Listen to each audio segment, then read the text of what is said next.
Thanks, Adrian. Good evening to you as the Champions League anthem rings around one of the world's most iconic footballing venues.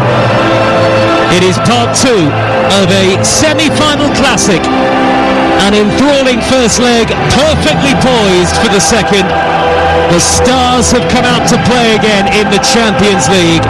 For Inter or Barcelona, the final step on the road to Munich. A great roar from the InterMilan supporters. An embrace, a hug between Simone Inzaghi and Hansi Flick, the two coaches.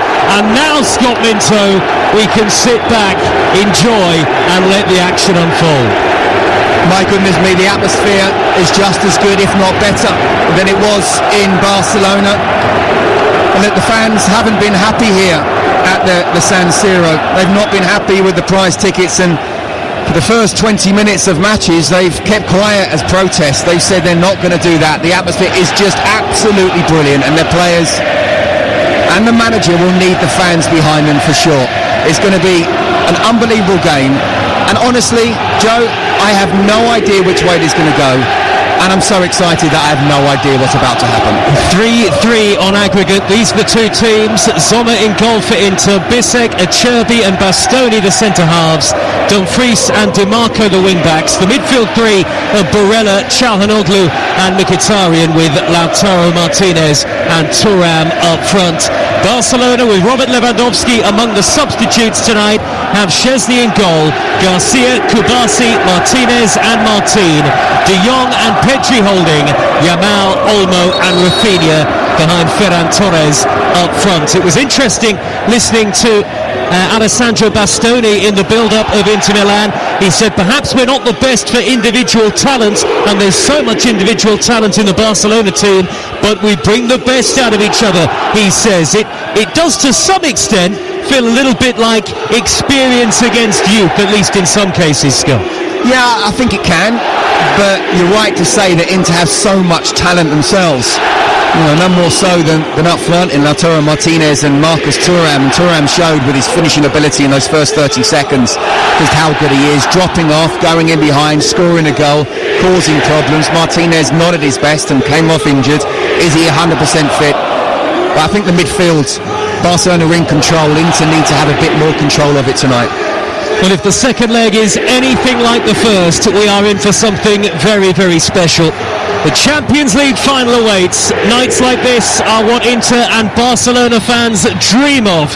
But who will make it all the way to Munich and the greatest game in European club football? Inter get us off and underway in the iconic dark blue and black striped shirts, black shorts and black socks, playing from right to left, and Barcelona win it back high up the pitch straight away. What a ball by Yamal into Ferran Torres, whose effort is deflected behind inside the first 20 seconds. I think he was in an offside position anyway, so it wouldn't have counted.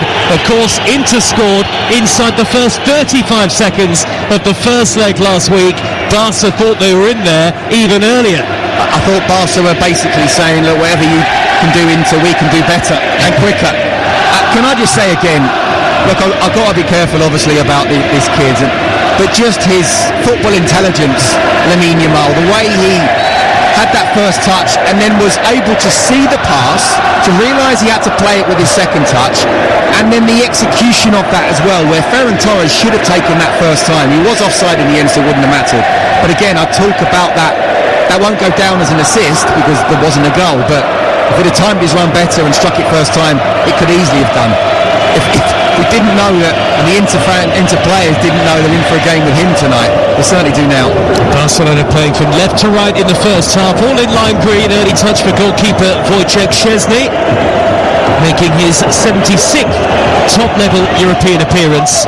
Barcelona 5 times European champions against Inter, champions of Europe on 3 occasions. Dimarco lets out a great roar as the ball goes out of play via his challenge right in front of the watching head coach Simone Inzaghi. Of course, how Inter deal with Yamal is going to be one of the big talking points of this second leg. 0-0 on the night, 2 minutes in, 3 apiece on aggregate, live on Talk Sport. And here's a man who's played at this stadium before. former Benfica and Chelsea defender Scott Minton. Yeah, that was a long time ago when I was at Chelsea playing against AC Milan. The pitch is a lot better now, I can tell you that. They certainly had problems with it, but yeah, it's an iconic stadium. It's just one of the most iconic in world football. And the question is, are we going to see 90 minutes or are we going to see more and perhaps even penalties tonight? Yes, extra time and penalties should we need it. And the second of the semi-finals is live from inside the stadium in Paris tomorrow. It's PSG against Arsenal on Talk Sport. All the build-up from 6 o'clock tomorrow morning with Ali McCoyston out in Brazil on breakfast. In to have possession on the right-hand side. Little back heel from Barella, but he can't set up the overlapping Denzel Dumfries, who was one of the stars of the first leg with his 2 goals.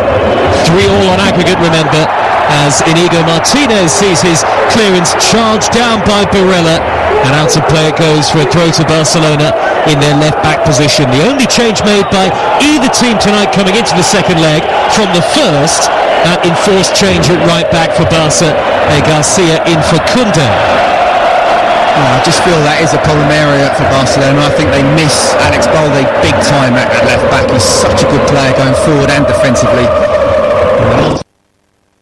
Very good player, but he can be got at defensively. He now skipped beyond Mkhitaryan and DiMarco initially. DiMarco then had a second bite at him, and DiMarco not afraid to put a tackle in, knows what it means to the Inter fans. Milan born, and he catches Yamal and sends the teenager sprawling to the ground. It's a Barcelona free kick just inside opposition territory. They're obviously going to try and double mark him tonight, but even Simone Inzaghi has said it's impossible to keep the ball away from him. 0-0, 3-3 on aggregate. Yeah, DiMarco had 2 bites in there. In between that is Mkhitaryan as well. but that's what they have to do. Make sure they don't give away stupid fouls in the sense that you get a yellow card and then you're one moment away, one missed time tackle away from getting sent off and going down to 10 men. But I mean, you can't allow this kid to run at the ball. You've got to somehow try and find a way for him to pass back every time. A cagier start to the second leg than the first so far. Gerard Martin in the left back position for Barcelona, forward to Dani Olmo, neat touch to Ferran Torres midway inside the Inter half, back to Dani Olmo, left corner of the penalty area. It's Rafinha with a low cross, and that is, it's come off an Inter defender, cleared away by Zola with his foot. I'm not sure he needed to use his feet there, the goalkeeper. I think he probably could have picked it up. It's come back to Garcia, and now Yamal on the right corner of the penalty area with a left-footed cross that is overhit towards the back post. It eludes Rafinha, and it's out of play for a goal kick to Inter Milan. 0-0, 5 minutes into the second leg, and of course, live on Talk Sport, we are level at 3 apiece on aggregate. Yeah, and that's the thing with Yamal as well. You know, you're scared of him making you look silly, as he did a couple of times with DiMarco in the first leg, but he only needs half a yard. Great ball to the far post, just a little bit over hit. And now DiMarco with a rare chance to raid forward himself is blocked off in the end by Inigo Martinez, but there was an earlier foul by Eric Garcia, and the referee Simon Marciniak of Poland has pulled the play back for Garcia's earlier challenge, which was right on the halfway line, and it will be an Inter free kick. Tomorrow night we'll bring you both semis from the Europa League, of course. Manchester United against Athletic Bilbao on Talk Sport, Tottenham at Bodo Glimt on Talk Sport 2, and that same evening our playoff coverage starts. Bristol City against Sheffield United, only on the Talk Sport app. Every playoff game live and exclusive to the network, but really is a night tomorrow night to be sure that you've got the app, download it, you can swipe between all of the games and go where the story goes. You can watch live shows on the Talk Sport app as well. Bastoni, bright yellow boots on for Inter, up to the halfway line. He's going to be one of the underlapping centre-halves tonight. Plays it back to Çalhanoğlu, who hammers a high diagonal ball crossfield, brilliant towards Dumfries, but for once his control let him down. There's a thumbs up in appreciation of the pass from Hakan Çalhanoğlu. In the end, it's a throw to Barcelona in their left-back spot, Scott Minton. Yeah, and look, sometimes, well, quite often, a strength can be a weakness. You know, Barcelona trying to press and compress the pitch as well, but by that means, if Inter are able to get out, that crossfield ball is on each time, and Dumfries was brilliant in the first leg. He'd be disappointed he didn't bring that one down. It was a really good crossfield pass. Çalhanoğlu wins into a throw, and it really is raucous at the San Siro tonight. Whatever happens, and apparently the plan is to rebuild the stadium on its current site for now. And it's been through various iterations, the idea of redeveloping or even moving the 2 Milan clubs. We will miss it in its current form when it is gone. Inter 0, Barcelona 0. 3-3 on aggregate in the second leg. Goalless on the night. The ball is back with Wojciech Szczesny. And dare I say it, it has been a quieter start than what we saw in Barcelona just over a week ago. I was just about to say, come on guys, we're not having a goal yet. The ball is on the halfway line with Martin. Back to 18-year-old Pau Kubasi, and now Frankie de Jong in the centre circle. Little ball forward to the feet of Pedri. And now wide on the left-hand side is Martin. Back to Martinez. Rolls the ball all the way to the feet of goalkeeper Szczesny, who of course knows all about what it's like to play at this stadium and in Italy, the former Roma and Juventus goalkeeper. Now Yamal inside right channel on the near side of the field. He jigs infield away from Mkhitaryan, leaves him on the floor beyond Barella as well, trying to pick out the onrushing Dani Olmo with the pass into half cleared away. Then it's hammered up into the air by Bissek, up towards Thuram, who knocks the ball down but can't keep possession. Yamal is already lightning quick, right into his stride, and already Inter look like they're struggling to deal with him when he's running at them with that trademark pace and trickery. Do you know what? There's a 10-year plus gap between him and a lot of the Inter defenders, but you would think it would be the other way round, that it's a 17-year-old against a 7-year-old. It's just how good he is. Mkhitaryan is nearly 20 years older. And here is Pedri, right corner of the penalty area. Square ball into the path of Gerard Martin, who chips it into the penalty area, away by Cherby, and then thumped into the dark night Milan sky by Di Marco towards the halfway line. Lautaro Martinez, the captain, hooks it forward towards Denzel Dumfries. 0-0 on the night, 3-3 on aggregate. Dumfries is in behind Gerard Martin, who's got to be careful. Dumfries wriggles away from him into the penalty area. Will he go for goal himself from the angle? He dallied and delayed, and in the end the ball is played back to Szczesny. Marcus Thuram was just complaining him, like, give me the ball. And I'll tell you what, it's on all the time down the right hand side. I talk about how Barcelona missed Alex Balde in their first leg, and they will miss him in the second as well. Pace, power, and just shrugged him over, didn't he? Should have done better in the end with the pass. 10 goals this season for Dumfries from right wing back. Now Ferran Torres at the other end wins a throw close to the corner flag, and suddenly the tempo has picked up again here. The tempo was an extraordinary feature of the first leg last week, and of course tonight for the right to face either PSG or Arsenal in the Champions League final. That second leg will be live on TalkSport at the Parc des Princes tomorrow night. Barella, midway inside his own half, gives up possession to Pedri, but Dumfries is quickly there to clear in front of the onrushing Rafinha. And Barcelona enjoying more of the possession, Scott, as you'd expect in the first 10 minutes. Yeah, but it's not as high as Barcelona have in many games. Inter very cute, very clever. They were in the first leg, they are here, and look, they'll have less than 50% at the moment. It's saying 43% Inter. That's pretty high for anybody playing against this Barcelona side. So and it's not about possession as well. It's about can they counter-attack quickly. Martinez nearly gave it away with a crossfield ball, but it has dropped into the path of Eric Garcia despite Mkhitaryan's attempt on the slide to win it back. Yamal darts infield from the right, and his ball through the middle is intercepted by Çalhanoğlu, who nearly gives it away himself. Bastoni will roll it back to goalkeeper Sommer, all in orange. Very experienced, the 36-year-old, now 21 clean sheets this season. And forward out of defence comes Cherby. Out to Dumfries on the halfway line, and Inter keep calm possession inside their own half the field. Çalhanoğlu over the top. The Barcelona are defensively playing with such a high line. They were the back four virtually on the halfway line there at one stage, and surely that is one way that Inter might be able to exploit them, Scott. 100%. It's not just the set pieces, but also because of that high line. They were practically standing on the halfway line, maybe just a yard inside their own half, and it just takes an Inter player to time his run. And if no pressure on the ball, that midfielder's able to look up, just play it in behind, and with the pace and power that Inter have, they'll be through on goal. Both teams at the heart of their respective title races, of course, as well as Bastoni sends the ball back to Sommer.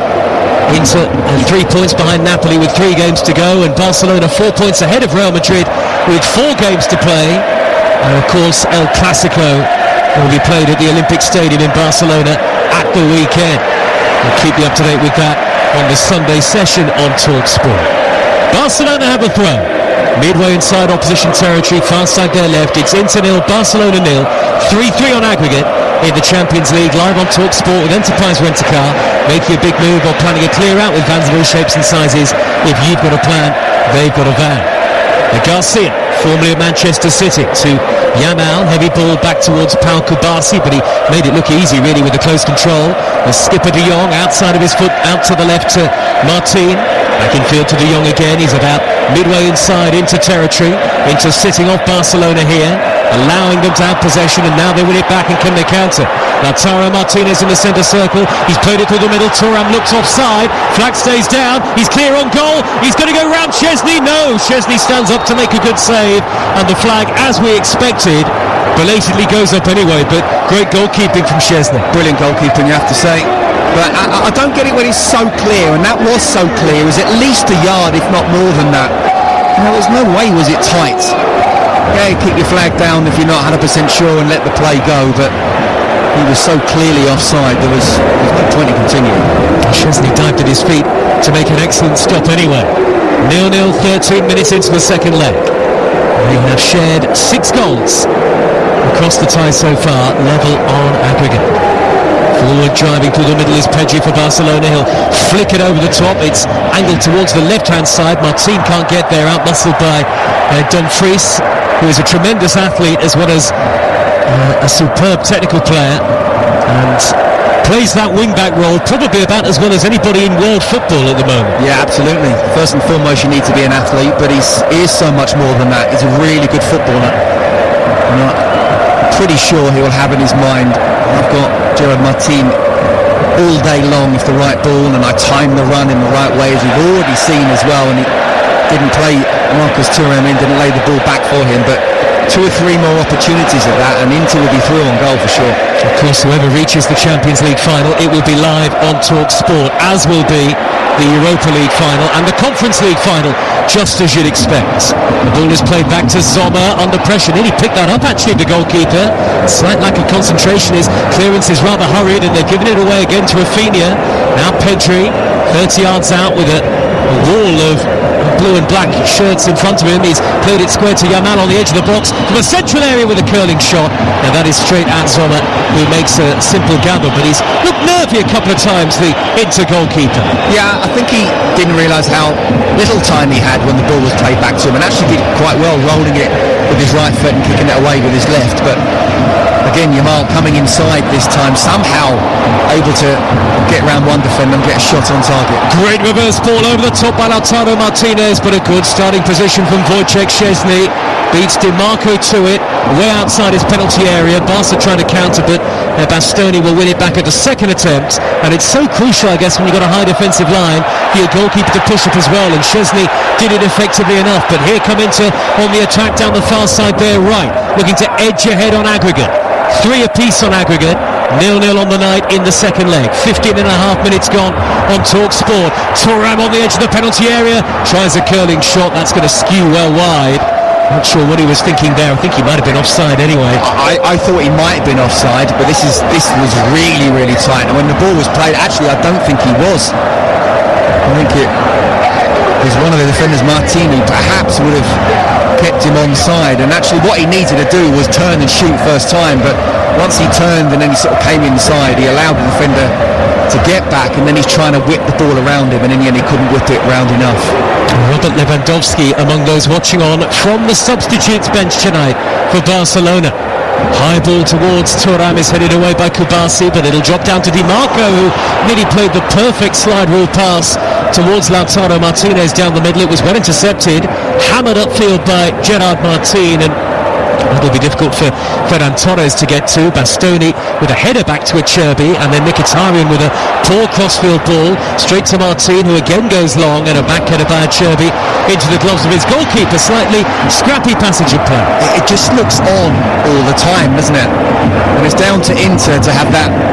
They've got to get lucky once. Barca have to get lucky every single time. And it's not just luck, obviously. They've got to have a quality high line, but they time it well, they're in. Bastoni reading upfield, sets up Mkhitaryan, and he's clearing the penalty area. Low ball in towards the edge of the 6-yard box, and Martinez punches the air as he slides in to turn it behind. Lautaro Martinez was waiting for it menacingly, but the defender got there first. But again, they're getting in behind Inter. And you can see Martinez just about getting there. Would have been a first-time finish for Martinez. We know that he would have absolutely loved that. Any striker would have loved that, straight in front of goal. And they're just stretching at the last minute, aren't they? So they're very much on the back foot, Barca. Simone Inzaghi, he can barely stay in his technical area, just like in the first leg, in his dark suit and club tie. Inter 0, Barcelona 0, 3-3 on aggregate. Çalhanoğlu will take the corner. It'll be right-footed and in, swinging into the near post, and a thumping header clear by Martinez again. I'm not sure I'd be wearing a shirt and tie if I were the manager. We'd need to go through about 3 shirts per half. Perspiration. Well, he's a suave character, isn't he, Inzaghi? Hansi Flick, more of a tracksuit man. And what a tremendous record he has got at Barcelona. And looking for his second treble as a manager. Long throw by Bastoni into the penalty area, flicked on by Bissek, who has won a corner off the boot of Frenkie de Jong. And Inter having a really good spell here, 18 minutes in. Well, they've already shown that they can hurt Barcelona with Barca's high line. Can they show they can hurt Barcelona with the set piece? They've certainly got the height for it. Plenty forward in the blue and black shirts. Di Marco will take the corner. This one will be left-footed and out-swinging. He's taken it short to the left corner of the box, and Çalhanoğlu, who opens up and then rifles a high shot way over the top. That lands in the lower tier of seats behind the goal, but I think the referee said that took a deflection again, so a third corner in quick succession for Inter Milan. Yeah, I think it was Frenkie de Jong who just got a bit of a touch there. I'm not quite sure that was the right idea. When you've got that height in, you want to try and manipulate the ball a little bit, but make sure you end up the crossing. Well, Dumfries, such a threat from this sort of situation in the first leg, is forward again for Inter here among many. Barca with everyone back, hoisted in by Çalhanoğlu. Dumfries took a swing at it, it's cleared away, only as far as Di Marco out on the left-hand side. He's taking on Yamal, tries to go on the outside. Yamal stands up well and wins it back in his right-back position, and now he's going to tear forward up to halfway. And he's set up Pedri. Chip crossfield ball by Pedri is a poor one. Straight back to Bissek. Inter have possession again in front of this very excitable crowd. Second leg of the semi-final of the Champions League. Inter Milan 0, Barcelona 0. They are level at 3 apiece on aggregate. We are live on TalkSport, and here's Scott Minton. Joe, 20 minutes in, I've still got no idea. Who knows? No, absolutely. And look, Barcelona with the great technical skill that they've got, having more than 50% possession, of course. But Inter have already shown they can hurt this Barca side. They just time those runs well. And it was an epic second leg of a different kind in 2009, 2010. Of course, Inter went into that second leg at the Camp Nou in pole position. Level on aggregate this season. Thuram goes down right edge of the penalty area. Referee says, get up, get on with it. There was nothing in that challenge from Inigo Martinez. Yeah, I'm saying get up as well. My goodness me, there might have been a slice of the contact, but not enough to win a penalty, no chance. Good refereeing from Simon Marciniak. Here is Barella down the inside right, chips it over. Martinez! And shoots, and it's parried up into the air by Szczesny, who then collects the ball high above his head. That was a wonderful piece of skill from Barella, and a fizzing volley, half volley from a tight angle. Szczesny able to deal with it. Joe, we've not had a goal yet, but this game is just absolutely fascinating. Inter going at Barcelona in the way that they can, not sitting back. And it's played through down the middle to Dumfries, squirted on Lautaro Martinez, who scores! Inter are in front, and it's their talisman, their all-time top scorer in the European Cup, who puts them ahead in the second leg of the semi-final. What a ball by Di Marco down the middle. He split the Barcelona back line. Dumfries was clear. He unselfishly laid it square. And there was the awesome Argentine, Lautaro Martinez, who knows exactly what it means to score for Inter in the Champions League. He scores in the second leg of the semi-final. They are 1-0 up on the night, 4-3 up on aggregate, and as it stands, they are heading to Munich. Oh, there's a long way to go before they start thinking that, but my goodness me. Again, it's just Barcelona trying to play the ball out. Look, it's a simple finish in the end for Martinez, but well done for being in the right place, right time. That's his career, that's his job. Well done to Denzel Dumfries. He's the one who's playing that assist, so another assist for him in this Champions League semi-final. But I want to mention Federico Di Marco. I mean, boy, was he taught a lesson defensively last week. He must have been thinking ahead of tonight's game, I'm going to be on the back foot, but no, he's been very much on the front foot himself. What does he do? He wins the ball and then he lays it to Dumfries, a defence-splitting pass, and in the end it's a simple pass to Martinez and a simple finish. Well done, DiMarco. Inter 1, Barcelona 0. 4-3 on aggregate to the Italian side. Live on Talk Sport, and Inter deserve it for the up-front attitude that they've shown in the last 5-10 minutes. And they picked apart Barcelona, really the high line of Barcelona, and it will be fascinating to see the response. But don't forget, Inter were 2-0 up and 3-2 up at various points in the first leg, so there's a long way still to go. Oh yeah, absolutely. I think it was De Jong who was dispossessed. No one's telling him that DiMarco, and again I want to give him so much credit, he's come off, he's playing left wing back, and yet he's come into almost central midfield to win that ball and then play that pass to Dumfries.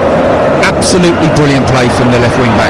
Yamal drives in field beyond DiMarco this time, who sticks on a leg. Yamal trying to burst his way through into the penalty area, and goal kick given by the referee, and Yamal is not happy with the treatment that he's getting out on the San Siro pitch at the moment. It was a strong and robust challenge from DiMarco, then Barella had a nibble as well, and Lamine Yamal trying to make the point to the referee that he's not being looked after at the moment, and it really is a key feature of the second leg as Inter nearly give the ball away. They do eventually clear, Scott. Yeah, we said that the referee will allow things on. I actually think it was a foul from DiMarco on Yamal, and actually had a couple of nips at him, didn't he, as well as just going into, I think it might have been Bastoni. That wasn't a foul, but I do think he could have gone down a little bit early, Yamal, if he wanted to, and won the free kick, but because he didn't, he was almost punished for it. But said that's the way the referee likes to ref, and they have to deal with that, Barcelona. You are right, Bastoni left one in on him as well, didn't he? Even as the ball drifted away.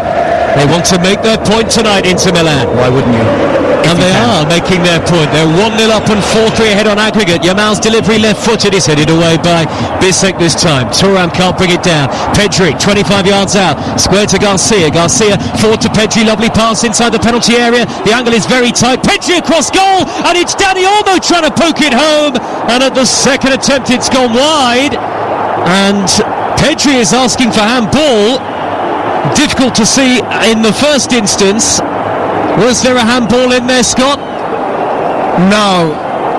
I think it was a Cherby who was on the floor. He'd gone down, and look, if it did hit his arm, it wasn't in an unnatural position. And there's no way you can give it as a penalty for sure. I think there is a check going on right now. I think you're right. The referee is telling the players to step away from him. He was motioning towards his ear for a moment there, Simon Marciniak. Pedri's delivery in towards Dani Olmo, and is there a touch off the arm of Acerbi, even a glancing blow?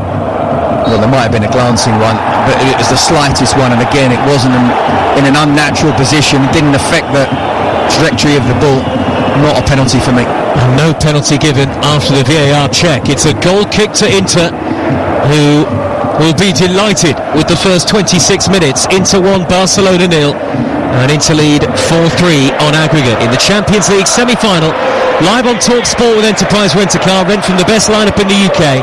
Enterprise has all the vehicles your business needs, with the flexibility to rent for minutes or for months. PSG against Arsenal, live from in Paris tomorrow night on Talk Sport. Then Thursday evening, Manchester United and Tottenham in Europa League action on the network. The start of the playoffs as well, live and only on the Talk Sport app, as Bisek goes back to Sommer, and he'll clear long up towards Thuram on the halfway line. Sports Bar tonight once we're done, whatever the result. 03717 223344. Whether we go to extra time, penalties, or whether the second leg does end in 90 minutes, but it is going Inter's way for the moment. You can't, of course, rule out Barcelona yet. I mentioned Hansi Flick chasing another treble. I guess it would technically be a quadruple for Barcelona if you include the Spanish Super Cup in that. Yes, I'm sure they will. Yeah, definitely. And only the treble with two different clubs before. Yamal, right corner of the penalty area. He's got Garcia on the overlap again. He's being marshalled by two Inter players. Mkhitaryan and DiMarco have that job, and they both combine well to clear the ball away. DiMarco has given it away though to Pedri in the right wing position. Mkhitaryan comes across and then DiMarco's there again and he hammers it upfield this time, chested down by Thuram, back to Barella. This is where they're really dangerous. Inter, Dumfries on the halfway line, floats it over the top. Lautaro Martinez looked onside, there was a touch from De Jong who hooks it over his shoulder and away from danger. Every time they're on the transition Inter, they look a threat, but so do Barcelona. Yamal's reverse ball towards Olmo, right edge of the penalty area, he's into the box, he takes a shot and it's deflected behind. It was slightly wasteful in the end given the options that he had, and he seemed to get the ball stuck underneath his feet a bit. Took a touch of a Cherby. It will be a Barcelona corner. They're 1-0 down and 4-3 down on aggregate. Well, you needed Dani Olmo playing it to Lamine Yamal, and you know that he would have been much more direct and been able to get a little bit of skill. I was getting a nosebleed there, didn't really know what to do, and in the end he got away with it, having a deflected shot. Not even sure it was going on target. But down the other end, Denzel Dumfries, he has to play the ball first time and just into space. Don't try and hit the man, into space where he's running onto it. And he would have been absolutely in. Arsenal so vulnerable with this high line. The first corner of the second leg for Barcelona into the near post, and it's a simple header away from the first man, Henrik Mkhitaryan. Formerly, of course, of Manchester United, scored the winner in the Europa League final in 2017. Barcelona take the resulting throw and they go back to the halfway line. We've nearly reached the half-hour mark on TalkSport. Inter 1, Barcelona 0 on the night, and 4-3 the Serie A team ahead on aggregate. Now Lautaro Martinez has made his mark in the tie. Some wondered whether he'd be fit, left out at the weekend in the home win here against Verona. He might have to score again. Do you reckon? We haven't seen the last of it yet. Yeah, I don't think we've seen the best of Barca in the final third. That could still be to come. Inter must keep their concentration, and there's a long way to go. Gerard Martin out on the left, infield to De Jong with the long sleeve lime green shirt on, forward to Pedri, 30 yards out with a rising drive, and that's miles over the bar from Pedri, who would expect to do better. Yeah, well, we know he's a wonderful talent, he's had a wonderful season as well. But even with his technique, I think Jan Sommer and the Inter fans and players would be happy for him to shoot from there. I mean, one thing I would say, Joe, I mean, what we're watching here is football in its highest form. I'm not going to use the word purest form, but these two teams with their own styles. They're in the Champions League semi-final, and you can see why. Pedri has played the ball to Ferran Torres, who tried to bring it under control amid two Inter defenders. It's a miscued clearance by Bissek. The Germans' right-footed effort I think it hit his standing foot, looked up into the air, and then it's given away to Rafinha. Low ball in towards Ferran Torres, and excellent defending by Bastoni, sliding into the near post to turn it behind for a corner. Brilliant defending, it really is. Barella's lost the ball. And Rafinha's gone down the left, he's whipped the ball in. Ferran Torres, really good run across the near post, that was the thing to do, but Bastoni went with him every single step of the way. Brilliant defending. Inter leading 1-0 in the second leg, and they have a 4-3 aggregate lead. A corner here to defend, which is drifted into the near post and punched away by Sommer, two-handed. Some would say you could have caught that. I will say that. And I think you would say that. Yep. Nobody around Jan Sommer. Punched it away two-handed, but it was effective enough. Yeah, it did the job. It's given the ball back to Barcelona, but they're in their own half now. Look, just what I wanted to say is these are two teams at the highest order of European football. I just think we should give Arsenal a bit of credit for being in the semi-final as well, against arguably the best team in Europe right now. Pedri dancing down the middle for Barcelona again. Dani Olmo can't get it under control. Denzel Dumfries on the break, can't clear. It's Gerard Martin with a cross for Barcelona. Punched away again by Sommer. Again, when you thought he might have been able to catch that, Barcelona have got it back again, seeking an equaliser on the night and in the tie.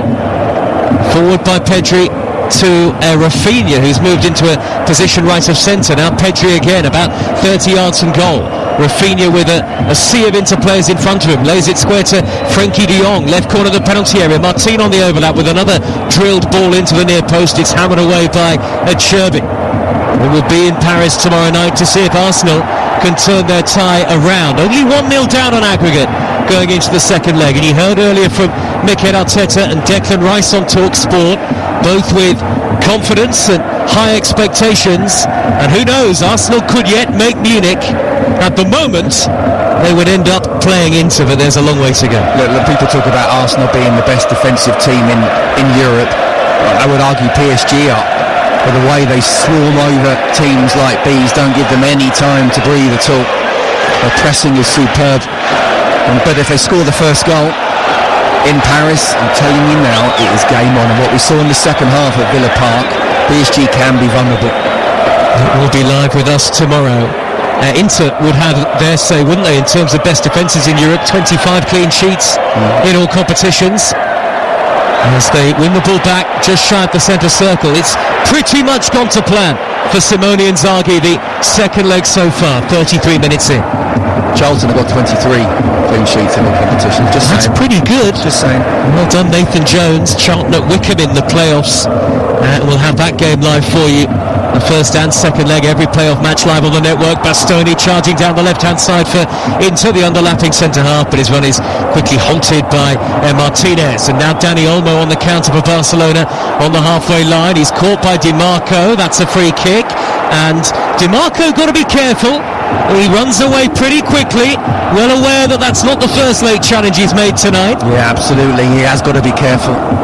When you come up against Lamine Yamal, you cannot afford to be on a yellow card. And Yamal skips beyond him to the dead ball line. Mkhitaryan helping Di Marco to double up. It's back to Garcia. Floats in a great cross. It's got to be turned in. It's wide. Somehow turned wide by Ferran Torres at the back post. What a brilliant ball from Eric Garcia. And the two former Manchester City players combining. It's a really poor finish in the end from Ferran Torres. Do you know what? Great play first of all from Lamine Yamal. It's a wonderful cross from Eric Garcia, but it's brilliant defending from Jan Bisek. He's making sure he's big and strong and not allowing Ferran Torres to get proper a connection on the ball like he did, of course, with the second goal last week. So really good defending yet again from one of the centre-halves at Inter. And Scott Minto, former Chelsea and Benfica defender, with us tonight. Live on Talk Sport, and it remains Inter 1, Barcelona 0. But the Inter fans will crave the comfort of an extra goal. They are 4-3 up on aggregate. Barcelona are starting to dominate possession again, and Pedri's seeing a lot of the ball in particular. Garcia, right back position, plays the ball forward now to the feet of the aforementioned Pedri, the number 8. Now Yamal, who's twisting and turning away from Di Marco, caught again. Flick, arms outstretched now, appeals to the referee. No yellow card. Yeah, the foul I'm itself. not saying there should be, but no, the foul by itself was not a yellow card, but referees can say that's an accumulation of tackles, so he just does need to be careful. I mean, massive credit to Di Marco so far. I mean, what do you do? You can't allow him to turn and run at you, so he's doing exactly the right thing. But on the theme of man of the match, is he man of the match up to this point? What he's had to do? Yeah, he's up there. Well, he was involved in the goal. A beautifully crafted move from InterMilan. Yeah. 10 minutes of the first half to go. In the second leg of the semi-final. Real pleasure to be able to cover both legs of this tie.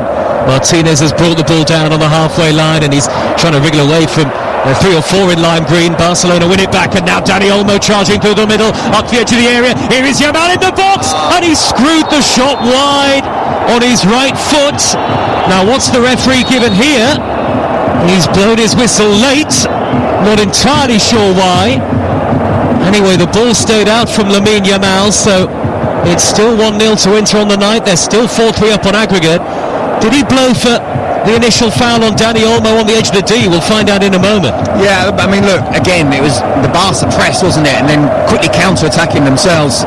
Dani Olmo plays in Yamal, and he's just on his right foot, and he's kind of stretching. Again, I just want to mention great defending from Bastoni. He can't stop the shot, but what he can do is make sure that Yamal doesn't get a proper connection on it.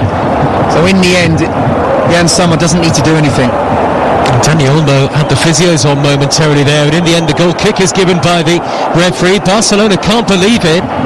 I thought he might have pulled the play back, but Çalhanoğlu, well, he's been booked for the late challenge on Dani Olmo. The play did continue with Yamal, and so it's gone wide. So I would have thought the referee would pull it back for a free kick. Yeah, me too. Maybe he's thought he allowed it to go on. There's the opportunity, so I'm not going to bring it back. But yeah, if that's a yellow card, you would have thought he would have done. Ended the phase of play, maybe. Yeah. Inter 1, Barcelona 0. 4-3 up on aggregate Inter. Here is Thuram trying to smuggle it through to Barella, and now Dumfries races into the box. He tries a low cross, it's cleared. Barella on the volley hits it. That's turned away by Martinez. And despite all of Barcelona's possession at times in the first half, Inter really do look a threat when they go forward. Do you know what? It's a perfect sum up. Barca are so good on the eye to watch, and the way they play both individually and their passing skills. And yet Inter look dangerous every single time they counter-attack properly. And that ball, either through the run and the ball in behind, or just whipped around the defence, looks so dangerous. Long throw for Dumfries. Cleared away to Mkhitaryan, who struck that well. Right-footed and only just wide of Szczesny's post. Hit it early, hit it brilliantly. And it had Szczesny scrambling. He was beaten. There's no way he's getting anywhere near that. I'm not even sure why he's died in the end, but fortunately for him and Barcelona, the ball's gone the other side of the post. And you know what? The way Inter are playing right now, they don't look as vulnerable defensively, and yet they still look as strong going forward. Simone Inzaghi appeals to his players to get back behind the ball as Inter win it back midway inside their own territory. Barella all the way back to Sommer, who has to race forward to clear that under the challenge of Ferran Torres. It'll loop out of play for a Barcelona throw. My gut feeling is what I'm seeing here. If Inter can get that next goal, I'm not sure Barcelona, the way they're defending Inter, will be able to come back. But at the same time, then you can't rule out any bits of magic. And suddenly, if Yamal steps up, they were 2-0 down, of course, in the first leg, and brought it back to a draw as well. They are, but they just feel a little bit more in control, Inter, than they did last week. Yes, by this stage of the first leg, it was 2-2. Finished 3-3, and Inter have the lead in the second leg. And that all-important aggregate advantage given to them by Lautaro Martinez. The Champions League final will be live on TalkSport. We've got the Arsenal game in the semi-final tomorrow night. Manchester United and Tottenham in the Europa League on Thursday. Here is Lamine Yamal, inside right, taking on DiMarco. He's wriggled towards the dead ball line and he cuts inside and he thinks about shooting, blocked off by the lunge of Bastoni, who just got enough on the ball. Yamal has gone down and stayed down in the box. Nothing given in terms of a penalty by the referee. Yamal back on his feet, and now Pedri trying to maraud towards the edge of the D, lays it out to Rafinha, who's hardly been in the game really so far. They've kept the key threats quiet, Inter, up to this point, and that is partly why they lead 1-0. Charging down the middle is Thuram, and Dumfries has got the pace to trouble Martinez, raiding down the right-hand side. Lautaro Martinez in the middle waiting for the cross, and Dumfries' delivery is blocked by Inigo Martinez, and it's an Inter throw. What a game! Well, there's 5 minutes to go until half-time. The players look like there's 5 minutes to go at full-time. They're giving it absolutely everything. I was just watching Lamine Yamal. Again, he's got into the box. He's got two players around him, and yet I still don't know, even watching this slow motion, how he's got past both players. Bastoni goes to ground in the box. He has to win the ball.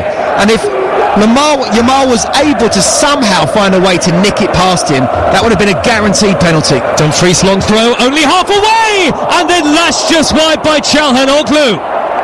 Once again, Barcelona failing to deal with a long throw into the penalty area, and it's another of the midfielders, Çalhanoğlu, who had Szczesny rooted to the spot.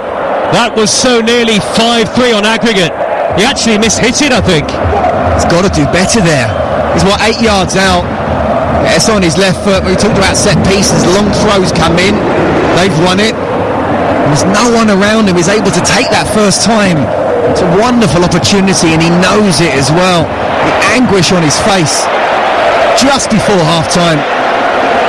Well, the better chances have gone to Inter, Scott. Well, this is why I say Inter seem more in control. I'm not talking about in terms of possession, because Barcelona having double the amount of possession with Inter, but they just look more comfortable, less vulnerable than they did last week without the ball, and they look far more dangerous this week with it. Mkhitaryan sets up Lautaro Martinez, great first touch into the box. Kubasi lunged in with the challenge. Did he get to the ball? The referee initially says yes.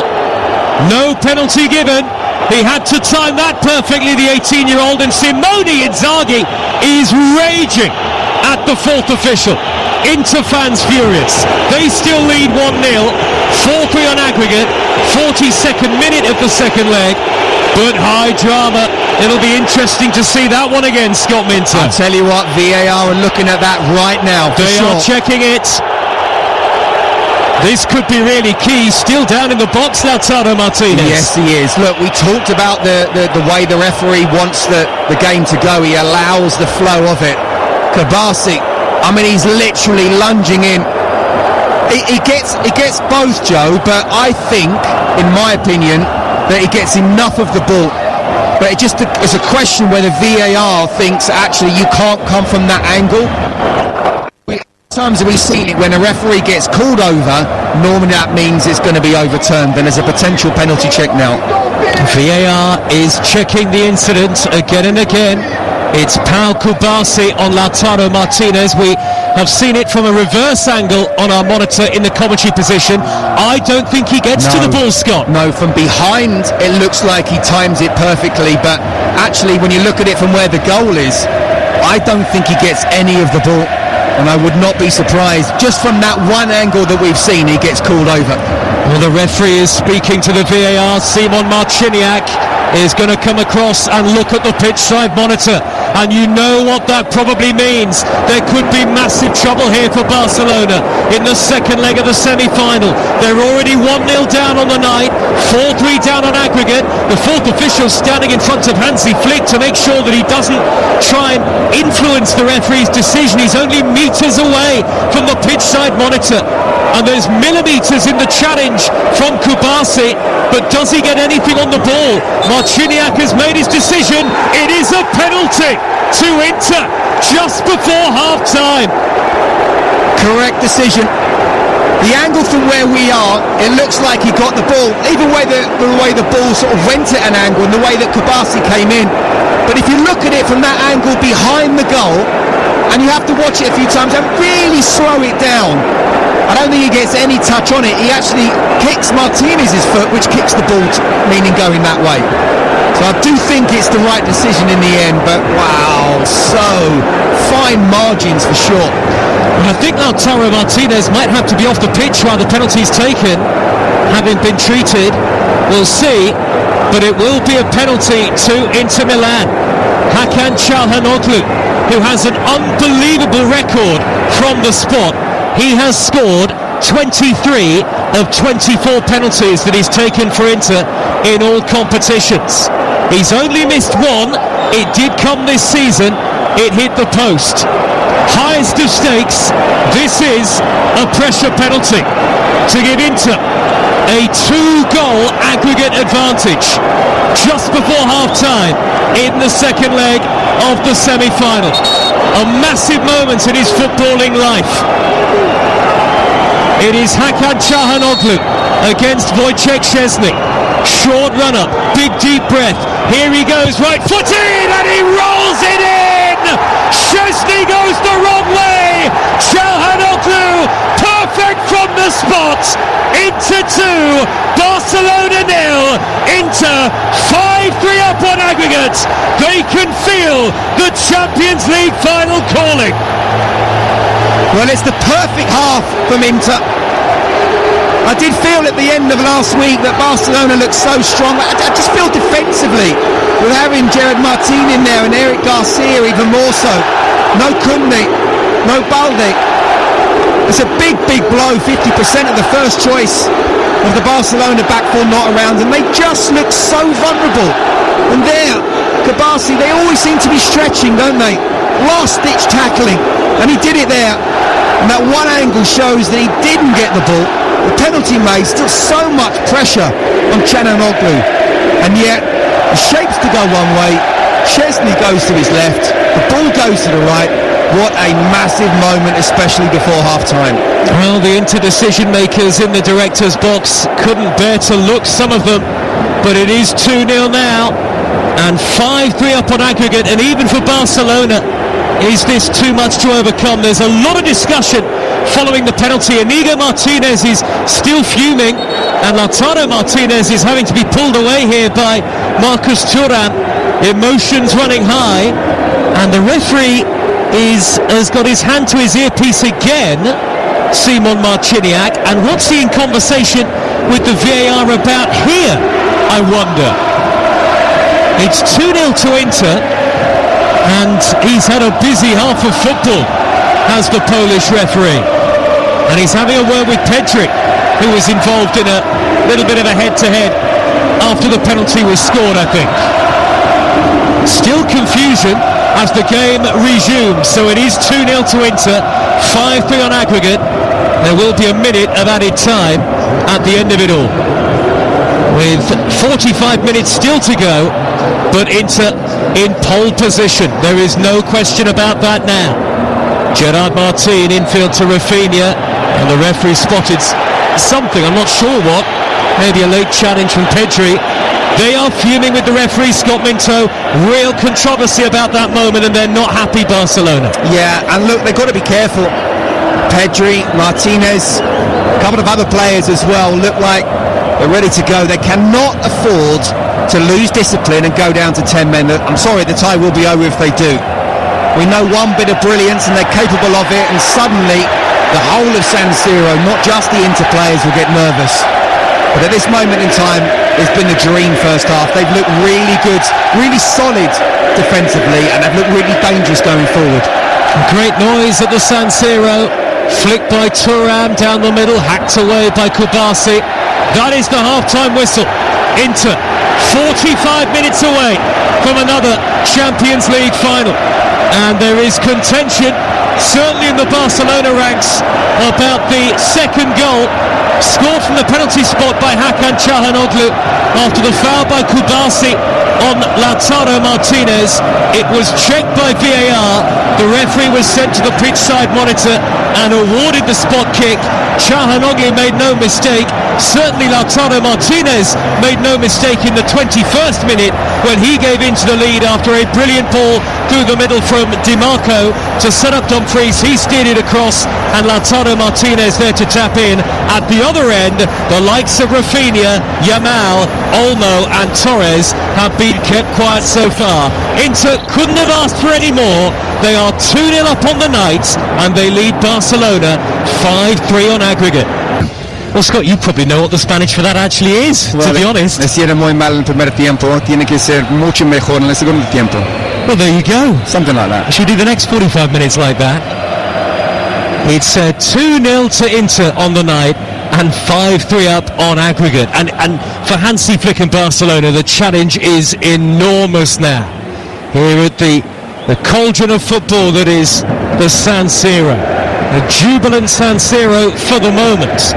Do you give Barcelona much hope of coming back? Look, do I think that Inter are going to go through? Yes. Do I say that Barca are out? Absolutely not. It just takes one moment of brilliance. Don't forget, they were 2-0 down in the first leg and came back to get a draw. There's every chance still they could, but they have to step it up, and they can't be as vulnerable defensively as well.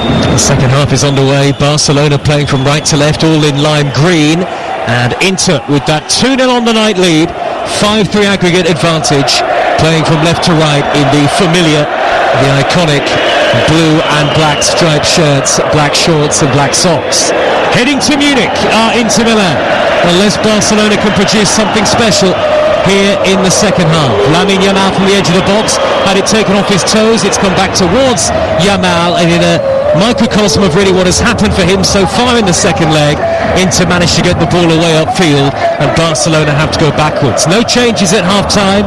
Inter, Sommer in goal, Bisek, Acerbi and Bastoni, Dumfries, Barella, Çalhanoğlu, Mkhitaryan and Di Marco, Lautaro Martinez and Thuram. And for Barcelona, Szczesny, Garcia, Kubasi, Inigo Martinez, and on the ball now Gerard Martin in front of the Inter head coach Simone Inzaghi, De Jong, Dani Olmo and Pedri, Yamal, Rafinha and Ferran Torres. Lewandowski among the substitutes. Cross from Martin is cleared away from the centre of the penalty area by Acerbi, and hacked further clear by Marcus Thuram, whose dad, Lilian, of course, had a great record in European competition. And on the far side, the right, is Yamal, shuffling in field and looking to play the ball into the feet of Garcia. Back out wide to Yamal, and now he's isolated Bastoni in a one-on-one. Darts beyond him into the box, chips in the cross, it's over the head of Rafinha. It will come to Martin at the back post. He delivers high left-footed, that's not such a good ball. And Di Marco able to thunder the ball clear on the volley. up into the dark night sky. 2-0 to Inter on the night, 5-3 up on aggregate, and they win a free kick 2 minutes into the second half. You're listening to Talk Sport. This for the right to face Arsenal or PSG in the final. The second leg live from Paris tomorrow night.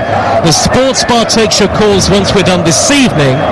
And alongside me is Scott Minton. Yeah, look, if Barcelona are even to get it to extra time, then Lamine Yamal needs to get in the game. He hasn't been in the game. I can't give enough credit to Federico Di Marco after what happened in the first leg.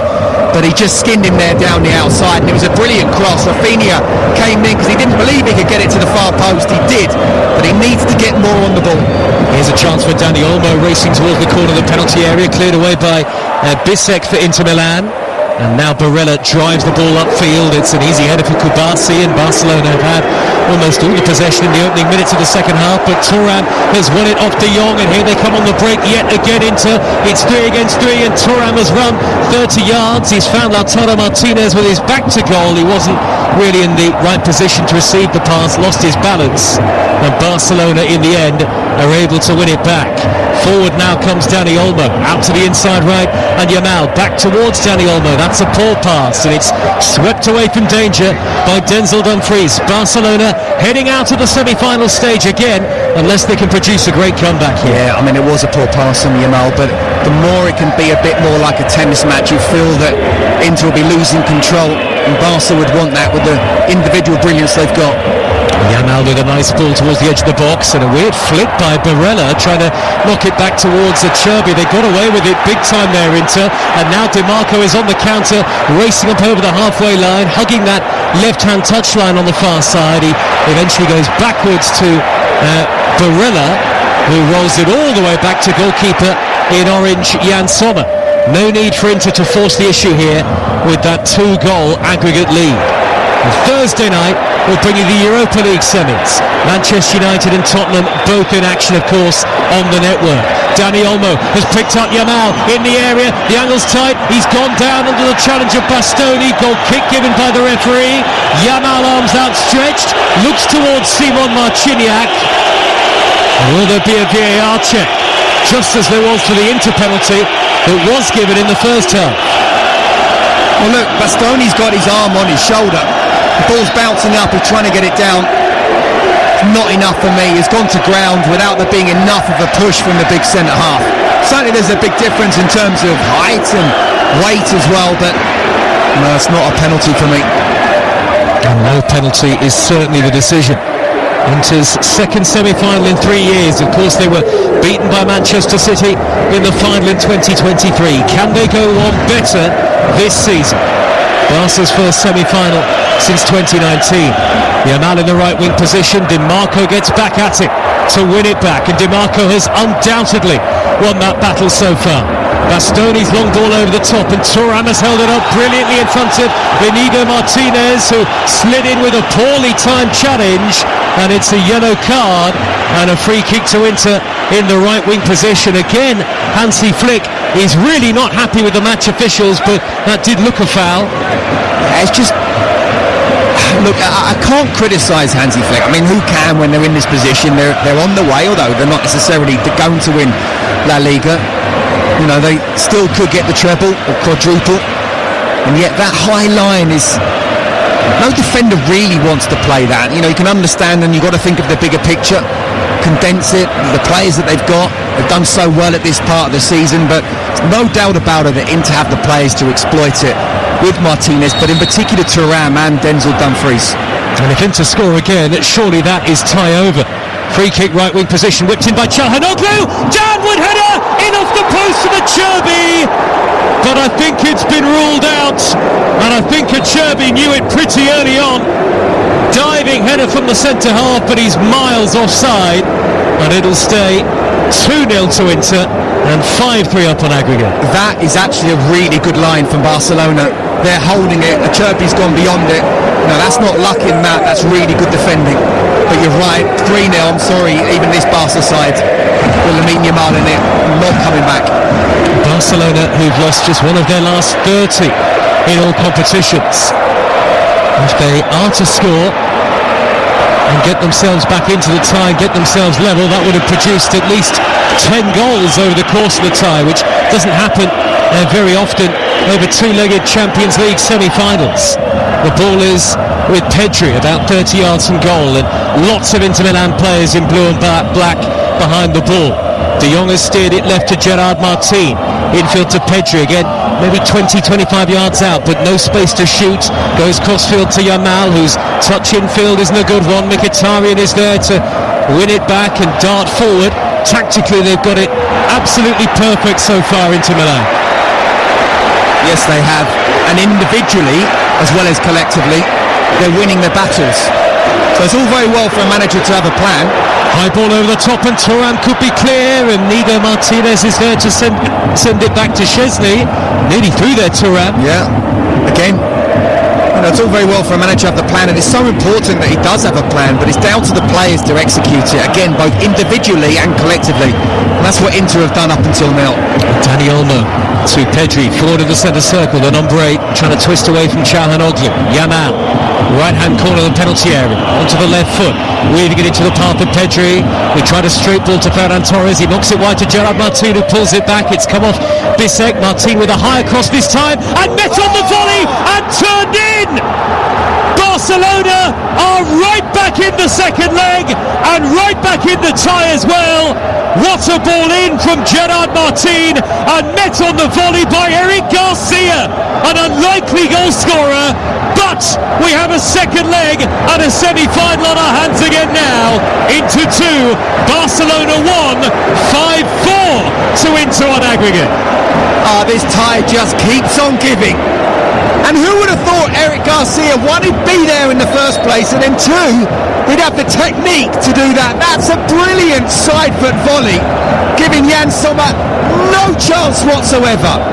Honestly, if I'm giving you 6 players in the Barca team, is he in those 6? He's probably towards the back end of everybody.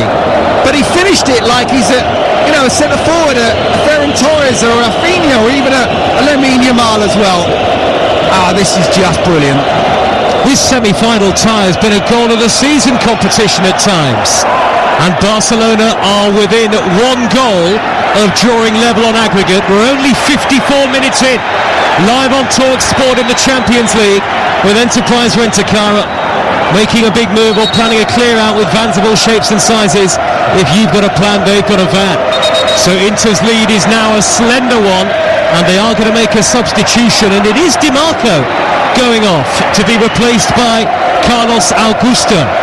This was the change that they made in the first leg, as Di Marco takes the applause, and on comes the Brazilian, who can also play as a left-sided centre-half. Inter 2, Barcelona 1, Inter Milan lead 5-4 on aggregate in an incredible semi-final, which is now far from over.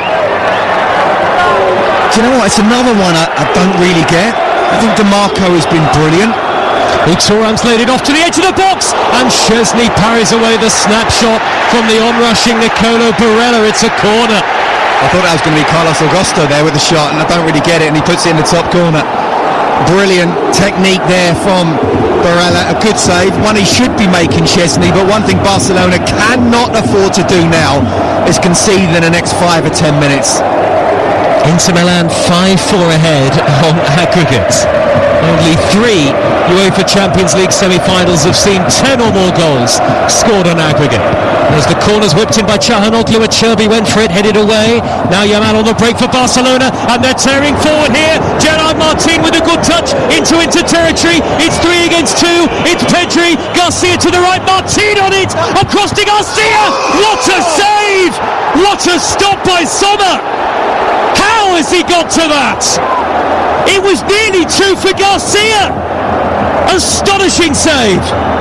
Now Martin again crosses into the penalty area. That's blocked. In a semi-final that over 2 legs has seen some extraordinary goals. Well, that's an extraordinary save. Joe, if ever there's a goal that's a save that's worth like a 30-yard goal, it was that. I mean, it's not exactly like a Gordon Banks, but it's that kind of athleticism. He has no right to save it. And do you know what? It would have been a brilliant counter-attack goal, brilliant team goal.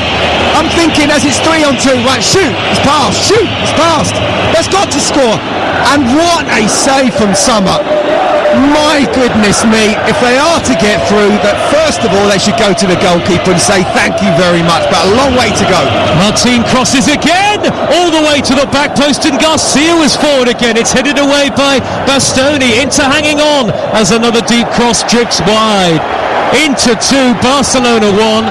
5-4 to Inter on aggregate live on TalkSport. There's still well over half an hour to go. Scott Minto, what a save by Sommer. Do you know what? I mean, this game with this tie is ridiculous. Just keep on saying it, whether it's attacking a save like that.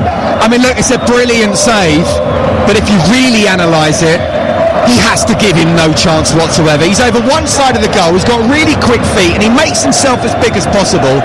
But the goal is still big enough where Eric Garcia on his left foot, he's the right back, remember, he doesn't really...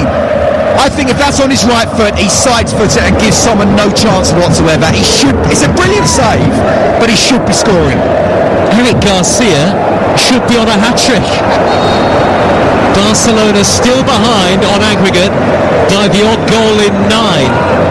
The 3 Champions League semi-finals that have seen 10 or more goals scored on aggregate. Juve 6, Monaco 4 in the 90s. Liverpool 7, Roma 6 in 2017-18. As Yamal darts forward down the right-hand side, blocked off by Bastoni. Free kick's been given by the referee in a dangerous position here. And the other semi-final to see 10 or more goals on aggregate. Real Madrid 6, Man City 5. In the 21-22 season. Inter 5-4 up on aggregate, but they're going to have to defend a free kick in a dangerous area. Do you know what, Joe? I mean, look, I'm not his agent. I wish I was. But the reason I keep on going on about him is that I have total appreciation of the way he plays. Forget his age, and we'll add his age on a little bit later. But the way he runs with the ball, with pace. As Rafinha drills in the free kick, it's not a good delivery. Hit Ferran Torres and deflected away. And Rafinha will win it back, level with the edge of the penalty area. In the 60th minute, in swinging cross again, it's poor. Not seen a lot of Rafinha in the second leg so far. Frenkie de Jong for Barcelona, who are pushing to level the tie. One goal will do it, in by Martin. Headed in for 2-2! It's Dani Olmo, and we're level on aggregate. This is just extraordinary. This is Champions League football taken to the next level. What a comeback from Barcelona. 2-0 down at half-time, and 15 minutes into the second half, Dani Olmo has made it 2-2 on the night. It is 5-5 on aggregate. And you know what? The goals will not stop here. It's a wonderful ball from Gerard Martin.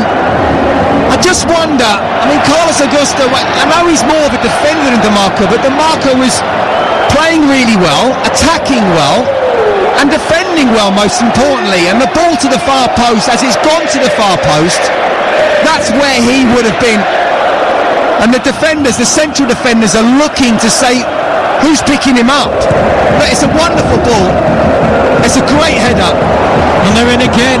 Rafinha down the left-hand side. It's 5-5 on aggregate. Rafinha left corner of the penalty area, plays it back. Dani Olmo might size up a shot, and he's curled it over the top. Half an hour to go. 2-2 on the night.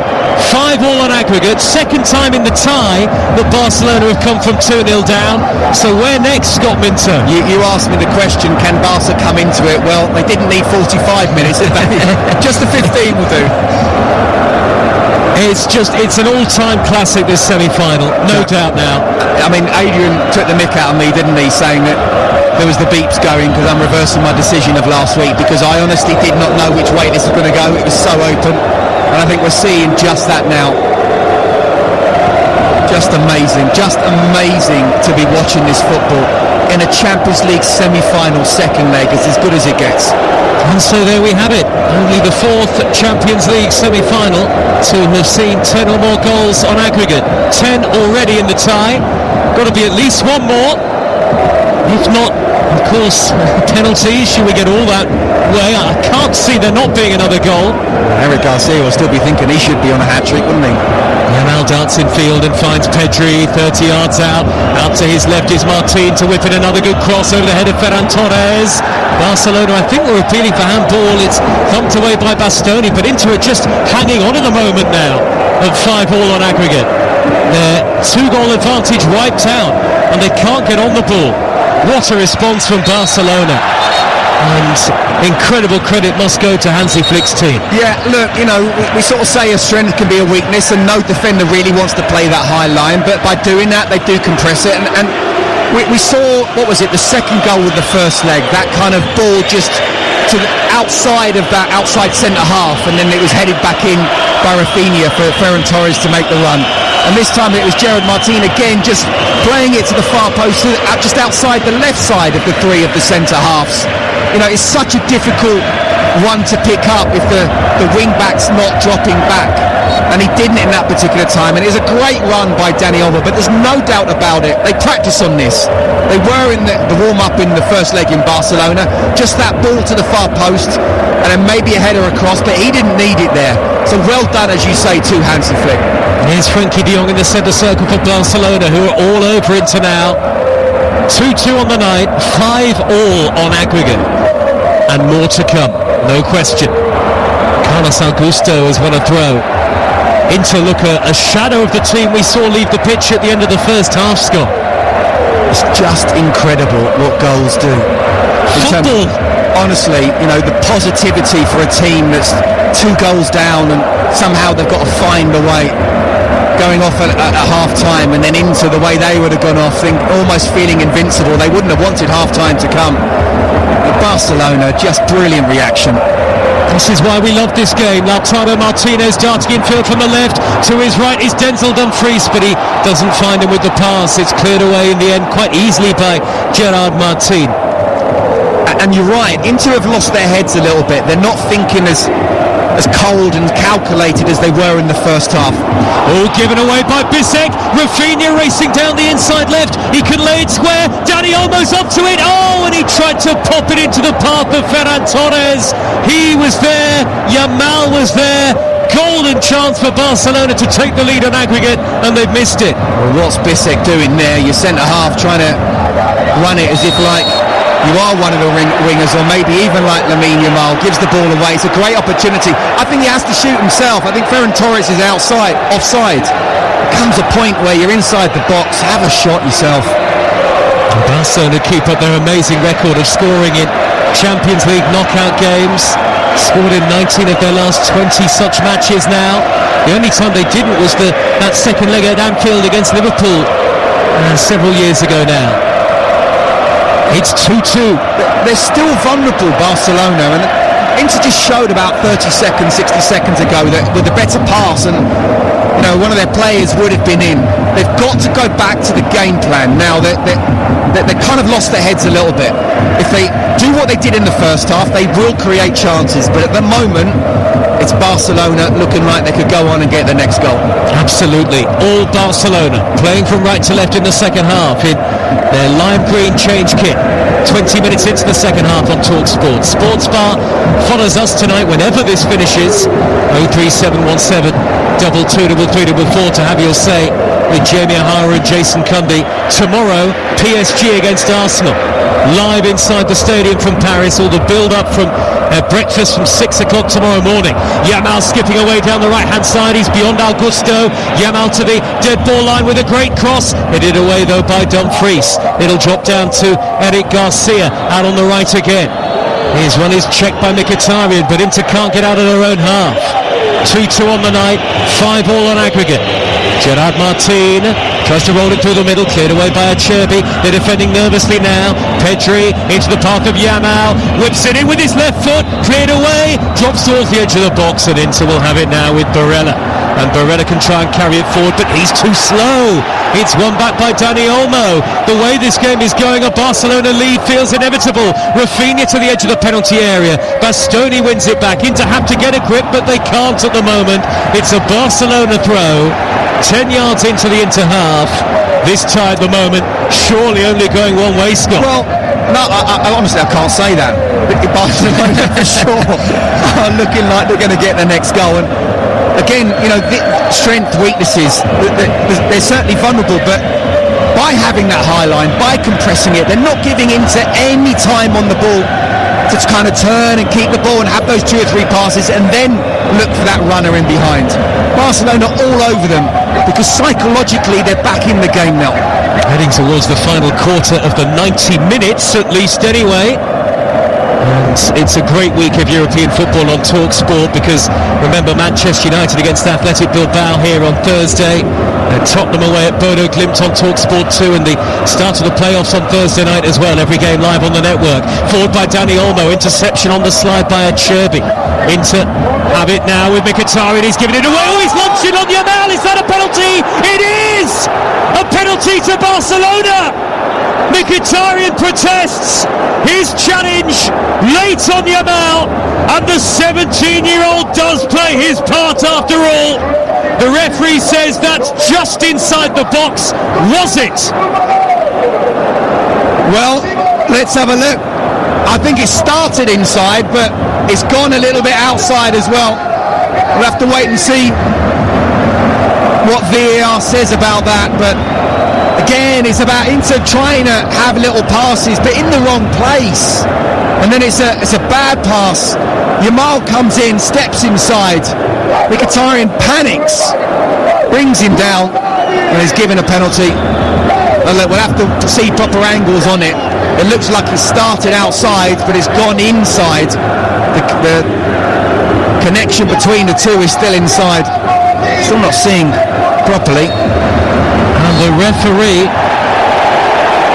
is signalling here that by the tiniest of margins it will not be a penalty kick. The foul was just outside the penalty area. Mkhitaryan on Yamal, it could hardly have been any closer. 2-2 on the night, 5-all on aggregate, no penalty, but a free kick right on the edge of the box, right on the line almost. Well, he's caught him twice. First time just outside, and if you see Yamal's back foot, it catches him again, which is inside the box. Controversial moment for sure. No penalty given at the end away to our left this time, but Barcelona are on the comeback trail, and they've got a free kick which Rafinha is standing over. Not really seen much of him in the second leg so far. Right hand edge of the box, he's going to curl this Rafinha, he's on his own, oh, he's laid it square to Dani Olmo, back to Yamal, deflected over the top, it hit his own man, it hit De Jong and flew over. Oh, it was goal bound. It stays 5-all on aggregate. Well, it's a really well-worked free kick, I have to say, because I'm thinking to get that up and down when it's right on the edge of the box, that's going to be a very difficult thing to do. A little 1-2. We need to see a proper angle whether it's going in. I don't think Sommer's anywhere near it, so he'd certainly be hoping it would have gone the other side of the post, but yet more drama. Well, they're making the changes now into, they have to really. Darmian and Taremi coming on. It is the end of the evening for Lautaro Martinez, and Bissek will come off as well. You think they have to do something with the way that the game, the second half, is panning out. Martinez waves to the crowd. He scored the opening goal, won the penalty that led to the second. Barca have come back to level on the night and level the tie in aggregate. 20 minutes to go on TalkSport, at least of the 90. And it's Mehdi Taremi and Matteo Darmian. Both came on in the first leg, on in the second. Yeah, I wonder whether Lautaro Martinez was told, look, just give us 70 minutes or, you know, he's not going to make the full 90. I think it's a substitution that he would have wanted to make. They need a goal and he's their best finisher. Inter can't get on the ball and cannot keep possession. Barcelona utterly dominant in the second half. When the tie looked beyond them, they've come back and now they look likely winners. Can they do it inside 90 minutes? The ball is with Kubasi. Square to De Jong. Just shy of the centre circle. Kubasi to his right on halfway. Forward to Yamal. Now he's going to run at Carlos Augusto. Mkhitaryan trying to help him out. Yamal back to Eric Garcia. And it's with De Jong again on the halfway line. Back to Martinez. Barely seen Marcus Thuram get a touch of the ball in the second half for Inter. 2-2. 5-5 on aggregate. Early ball down the middle, half cleared by Barella. It'll drop to Rafinha on the left foot, 30 yards out. Now Pedri takes over. Pedri works it wide to Yamal. Corner of the box, he's going on the outside. Yamal crosses right-footed. He's overhit that one, but it'll be retrieved by Gerard Martin. Barcelona born and bred, and has he won a corner? It's trickled away. I can't quite tell whether that's going to be a corner or a throw to Barcelona here. Well, Danny almost come across. It is a corner. Kubasi and Martinez are both forward. Barcelona now looking to turn the tie around. And would you believe it, looking to go in front for the first time in the tie. Dani Olmo takes the corner short to Yamal. He's going to run towards the corner of the penalty area. He'll roll it back about 20-30 yards to Martin. There's a Barcelona player down on the edge of the box. He's got to his feet. It's Pedri looking at the referee. Dani Olmo. They've kept the ball here, Barcelona, but quite conservative from the corner. Rafinha just forward of the centre circle. That's a good 20-yard pass to Yamal, who dinks it in high left-footed, but has overhit this one. And it's going to swing away towards the corner flag. Darmian will let it go out of play, and that's an Inter throw. 17 minutes of normal time left. Inter 2, Barcelona 2, 5-5 on aggregate, and still no separating them, Scott Minter. Still no idea which way this is going to go. Honestly, really would love extra time. I don't want this to end. Can Inter nick something? Not with a bad ball like that out of defence by Mkhitaryan. Straight to Gerard Martin. Territorially, it's almost like attack v defence at the moment. And Simone Inzaghi will be bemused and desperately disappointed as to how the second half has turned out so far. And Dani Olmo raiding down the right in the cross towards Ferran Torres. It's brought down by Dumfries in the penalty area. He will clear. Brilliant movement from Dani Olmo. Going short, then to go long, being able to get the cross in. And I think he's got to read that. He's got to gamble at the far post. Inzaghi looks like he wants to run onto the pitch and try and do something about the scoreline himself.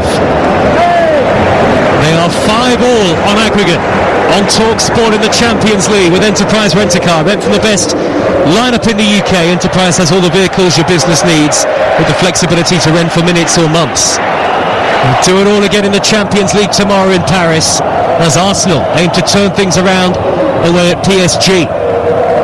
Is that Araujo ready to come on for Barcelona? He is stripped and ready to go. A very experienced centre-half. Now Inigo Martinez for Barca on the halfway line. Good threaded ball up the left-hand touchline, but too much on it for Ferran Torres. It's back to the goalkeeper from Cherby. And Sommer will clear left-footed high up into the air. Thuram jumping for it, nods it high, and it'll reach Mkhitaryan. And now Taremi with his first real touch, the number 99. And Taremi lets it roll out of play. I thought that was going to be a Barcelona throw. I'm not sure whether it has gone their way, but there'll be a substitution upcoming anyway. Here comes Araujo for Barcelona, and off goes Martinez here. So that'll be a straight swap in the centre of defence. 15 minutes of normal time to go. At the moment, the first of the Champions League semis is heading to extra time. Taremi looking to burst through the middle. Hooked clearance up into the air by Garcia. I almost don't feel either team deserves to lose this semi-final. The amount of work that both have put into the game, and both have had spells in the tie where they've dominated. Barcelona look the more likely at the moment, but maybe Inter only need one chance. You know what, this is Europe's premier competition, and we're in the semi-final now. And we're down to whether you like the group stages, whether you like the table. You know, the four teams And this is what we should be seeing. We don't always get it. Ferran Torres, edge of the D, laying it back to Dani Olmo. He picks the pass to Yamal, inside right, onto the left foot. Yamal now darting into the penalty area, blocked off by Mkhitaryan. Still trying to work an angle for a shot, and Sommer with a flying save. How did he get the shot away? Sommer turns it behind for a corner. He's got 3 players around him, and yet he comes inside and he whips it around 2 of the players. That is a brilliant save. I'm sure Jan Sommer will be looking at the photographer behind him and saying, did he get that? Because that was a wonder save. Tip it away right-footed for a corner. 13 minutes to go. 2-2 on the night, 5-all on aggregate. Barca have come from 2-0 down on the night. Delivered in by Dani Olmo from the near side, headed away. It'll drop to Mkhitaryan, who just pumps it up into the air. Not really sure what the inter-tactic is at the moment, really, other than to maybe wait for some chance at a counter, but you can't get the ball. On by Barella, high up the middle towards Taremi. It's more hopeful than anything else, and offside against Taremi anyway. Well, just wondering if De Jong should be playing offside there, and in the end, just about did. I don't think it was meant. But you're right, I don't think Inter have any tactics at the moment. Talked about they've lost it, their head's gone at the moment. Barcelona all over them, with the ball capable of creating something, and without it, not giving them any time to take the pressure off. Yamal on that right corner of the area again, goes on the outside of Augusto, twisting, turning, crossing, left-footed. Sommer flaps at it to divert it away. Did enough, the goalkeeper. It'll be chipped away by Dumfries, again beaten to the second ball. Again Barcelona come forward. It's just wave after wave of attacks with 12 to go. Pedri 30 yards out, dead centre. Inter desperately defending the edge of their own 18-yard area. Martin with the cross, cleared away by Acerbi, picked up by Çalhanoğlu. He smuggles it only as far as the inter-technical area. They're now going to make a couple of changes. It's going to be Davide Fratesi and Piotr Zielinski who are going to come on, and that midfield that has lost a grip on the game. We're going to see Çalhanoğlu come off. I think his number was first up, and you wouldn't be surprised to see Mkhitaryan come off either, and he is, and they just haven't had a grip on it in the second half, Scott Minter. No, and they're the substitutions that I thought might have come a little bit earlier. No, they're not controlling the game in the way they did. And when I say control, you don't always have to have the ball. You can still be in reasonable control without the ball. Jose Mourinho has been a master at that. But the second half has been completely different. And it's like a striker and a defender. For me, it was the midfield where they're just not able to keep the ball, and they're almost just suffocating with the way that Barcelona are playing their way, compressing the pitch, condensing it, and then believing they've got the better technique, which they have. It was Inter's first half, the second has belonged to Barcelona. 2-2 on the night, 5 apiece on aggregate. Racing down the left for Inter is Augusto. The ultimate prize, though, of a place in the final, still to be decided. Araujo, midway inside his own half, and now Pedri. Their passing has been outstanding in the second half, Barcelona. They barely missed the pass. Martin out on the left-hand side, just over 10 minutes of normal time remain on Talk Sport. Sports bar, once we're done, who knows when that might be though. We might have extra time to come. Lamine Yamal in field from the right, all left foot. And he's at a slow pace. He's gone backwards. Here is Pau Kubasi, the number 2, playing about 15 yards into Inter territory. This is a bit like the first half in the first leg. Yeah. And it tells you everything, doesn't it? Barcelona have made one substitution, that's at the back, and you wonder whether Inigo Martinez is 100% fit. Inter have made 5. They've been running around, they've been chasing. He's changed half the outfield team already, and there's still another 10 plus maybe another 30 to go on top. It's a gamble, isn't it, from Simone Inzaghi? Maybe with Martinez, I mean, I think he was on a yellow card as well, so perhaps that was part of the thinking. Just tell him not to make a tackle, and don't even try. Bastoni will take the throw for Inter in the left back position. Fermin Lopez getting ready to come on for Barcelona. Scored the winner in the league at the weekend, and of course it's El Clasico at the weekend for Barcelona. What an unbelievable week for Hansi Flick's team. Inter slowing the game down here. Are they playing for extra time, Scott, do you think? No, I think they're out on their feet. I think it's like They're knackered. we're in the 10th round at the moment of a boxing match, and for the first 6 rounds it looked like they were going to have a stoppage, and suddenly the boxers just absolutely laid one in. Here is Denzel Dumfries racing down the right hand side and putting a good cross into the area. Hit on the turn by Fratesi and blocked. That was a chance for the Italians. Fratesi again up to the edge of the penalty area now. Square to Zielinski, thought about letting fly, works it wide to Augusto. His cross is deflected and cleared away by Araujo. There's the point you made, Scott Minto. It's 5-5 on aggregate. The home fans of the San Siro still believe they can win this. Well, they're trying to get behind their team, but for the last 20 minutes plus, they've just seen their team on the back foot completely. And yet, one little attack and the fans are desperate to get behind their side, but as I say, Inzaghi's changed half the outfield players just because in this second half, even the first half, they were kind of in control with and without the ball, but it still takes and expends a lot of energy. And suddenly when it's like bang, bang, and you're on the back foot, it's amazing how suddenly tired you really do get, how much the mind is like, oh, I'm not sure how much I've got. And Inzaghi's tried to change things and freshen things up. It's a little bit better in the last few minutes, but it's still Barca on top. On comes Fermin Lopez for Dani Olmo. 5-5 on aggregate, 2-2 on the night. Thuram nearly played in Dumfries there, cleared away by Barcelona. Maybe they can break. De Jong header towards Yamal. Slightly better last couple of minutes from Inter. 7 of normal time remaining. Header back by Martin to goalkeeper Szczesny. A goal here would surely send either team through to the Champions League final. I don't know. There's still 7 minutes plus injury time to go. You never know. I'll go too early. This time. Well, I think one thing I've realised is just don't call it. Just watch it, enjoy.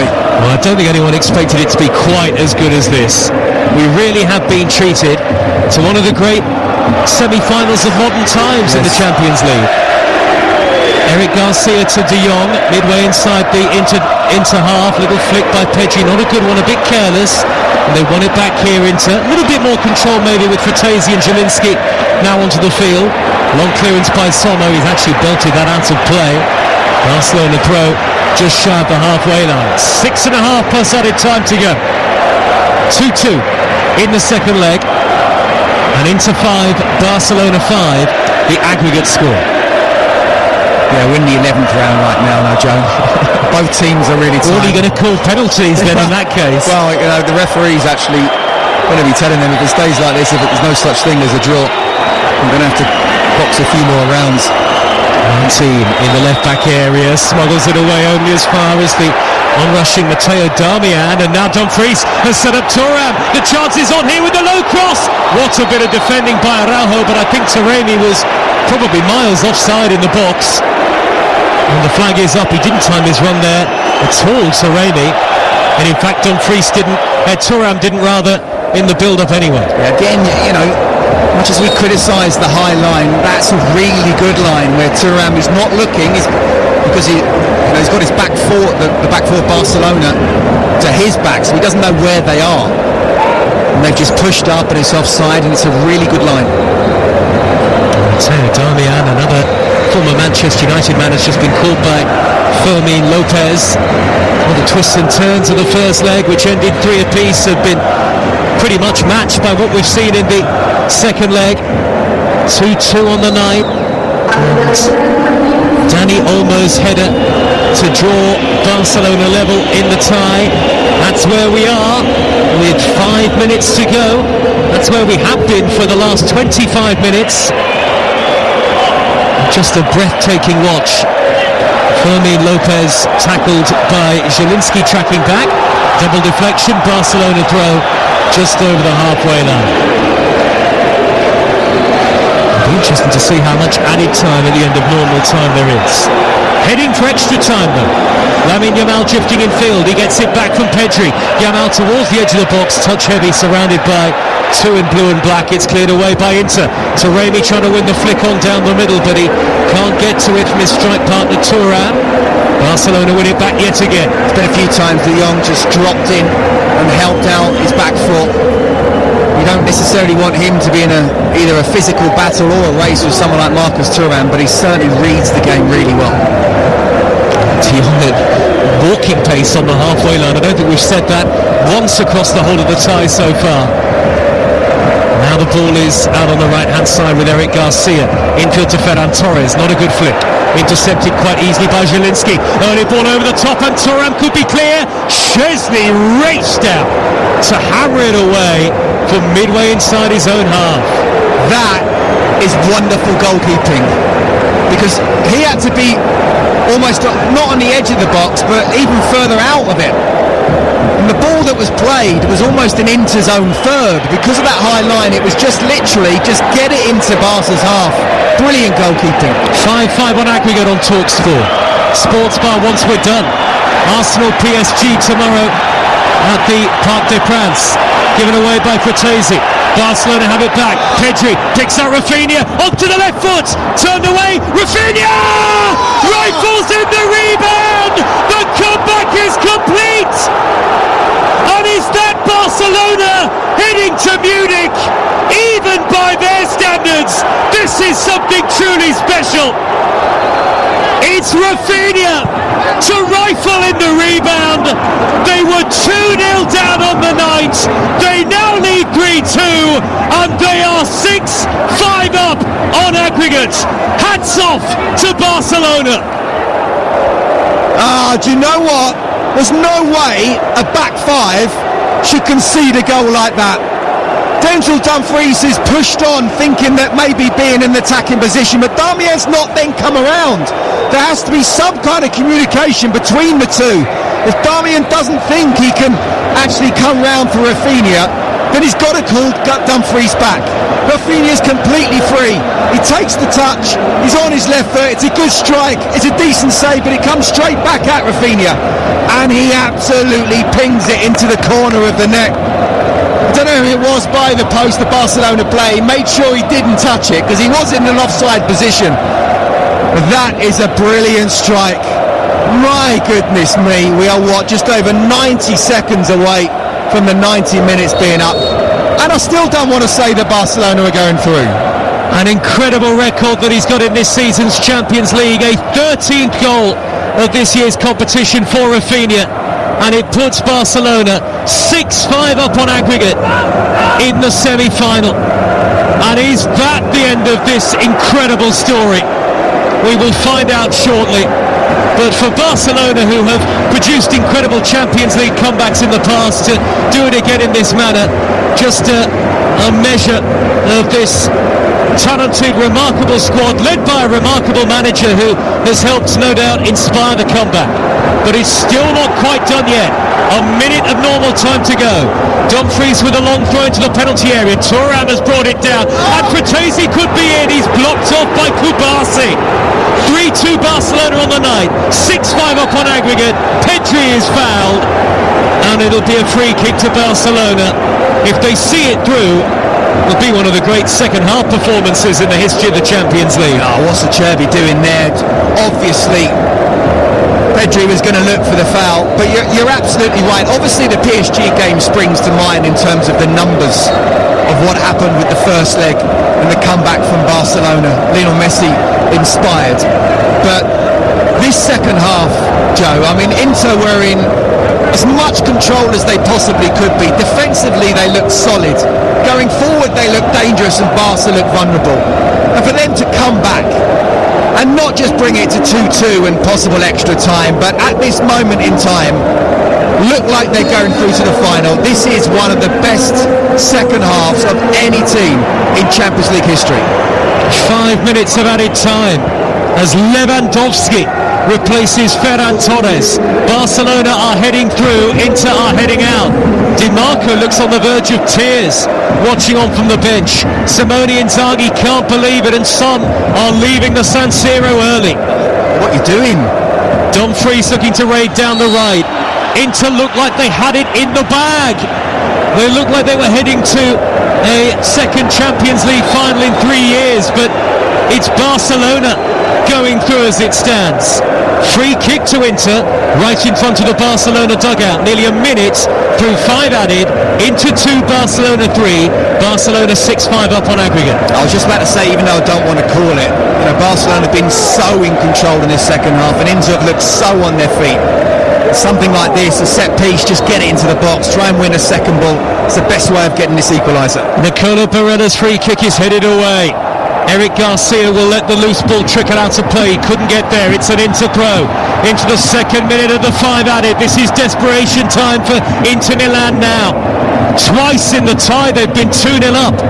They were 2-0 up tonight, but now they're trailing 3-2 and they're heading out. Long throw. Barca trying to clear through Pedri. Not very far. It'll reach Bastoni, who'll let it go out again for another long throw to be hoisted into the penalty area from the same position. If they get a goal here, they can send it to extra time. Long throw, flicked on by Augusto. They want handball, do some of the Inter fans. Now Barca are on the break with Lamine Yamal. 3 against 3. Yamal lays it square to Pedri. Middle of the Inter half. He's going to check back out to the right. Yamal again into the second of 5 added. Yamal shoots! Hits the post! That nearly wrapped it up well and truly. It's just ridiculous what we're watching here. Brilliant counter-attack from Barcelona. Yamal runs with it, plays it to Pedro, who keeps the ball really well, gives it back to the youngster, and he comes inside, hits the post. Do you know what? I want to see another goal. I want to see another game. Going to be a third leg. Halfway through 5 added minutes. Barcelona heading through 6-5 on aggregate after an amazing second half comeback. But here come Inter. Dumfries down the right. Half touch by Martin. Dumfries wins it back. Just a little cross. It's in! It's in! It's a derby! 6-6 on aggregate! This is football beyond Inter's wildest dreams! In the 3rd minute of added time! And are we heading to extra time? When you think it's all over, you've got to think again. This is the semi-final tie that keeps on giving. Inter have thrown everything at it, and Francesco Acerbi has made it 3-3 on the night. It is 6-all on aggregate. Well, they've been absolutely outplayed in this second half. They're out on their feet, they're running on fumes, and yet they've never given up.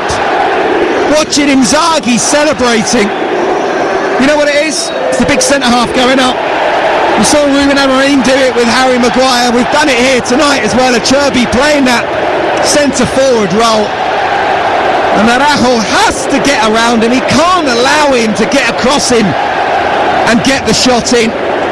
Chesney's got no chance whatsoever. And do you know what? I'm going to be bold here. I think we're going to have extra time. You were right. It's never over till it's over. A booking for Acerbi, who took his shirt off in celebration. Is there going to be a yellow card for someone on the Barca coaching staff? Maybe even for Hansi Flick? Yep, Hansi Flick is booked. And maybe someone else on the bench that we can't quite see at the moment. 6-all on aggregate. 3-3 in the first leg, 3-3 in the second. There haven't been many better Champions League semi-finals than this in the history of the Champions League and the European Cup. We've nearly had the 5 added minutes. Some who left the San Siro, they'll be running back in. Never leave before the final whistle. I did say, what you're doing. It's just fantasy football, this. Do you know what? It's football at its very best. And when you think of where we are at this stage of the competition, it's outrageous. Lamine Yamal chips it into the box. Lewandowski's flick. It's cleared away by Bastoni. We've had the 5 added minutes. There might be a minute or 2 to go because of the Inter celebrations. Level on aggregate at 6 apiece. Yamal into the box. Blocked off by Acerbi. Cleared away only as far as Eric Garcia. Down the Barcelona right. It'll be won back by Taremi in front of De Jong. He's being urged forward now into the 6th added minute. Hacked away by Ronald Araujo, thundered forward by Acerbi. Pau Kubasi brings it down. Now here's Rafinha. 3-3 on the night, 6-all on aggregate. Lamine Yamal could be in. He's through. It's saved by Sommer. Oh, that was his big chance right at the end, and he poked it straight at the goalkeeper, and surely extra time beckons now. And that's it. That was the moment. That was the moment for him to score the winning goal with Inter no time to come back. We will have extra time on Talk Sports. Can you believe it? One of the great Champions League semi-finals ever, and they still cannot be separated. Just like the first leg, it has ebbed and flowed. Barcelona thought they'd completed the comeback. Garcia, Olmo and Rafinha in the 87th minute. That made it 6-5 on aggregate after Inter had taken a 2-0 first half lead on the night through Lautaro Martinez and Hakan Çalhanoğlu. They threw forward Francesco Acerbi. He got the equaliser. It is 3-3 on the night, 6-all on aggregate, and extra time to come. Someone's got to win it. Which way will the pendulum swing next? Extra time about to begin, 15 minutes each way, of course. Inter to get us off and underway from right to left in the first half of extra time in the blue and black, and Barcelona in lime green from left to right. To say that it has delivered would be the understatement of the season. Surely nobody expected an exact repeat of the first leg. That's what we've got. 3-all on the night. Inter 6, Barcelona 6 on aggregate.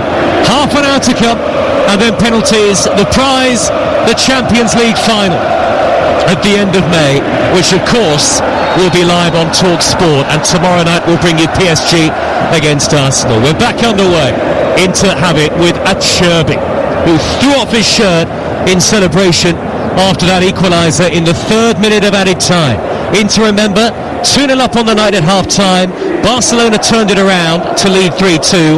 Inter's equaliser in stoppage time to take us to extra time, and here we are. I'll recap the two teams in full in a moment for you.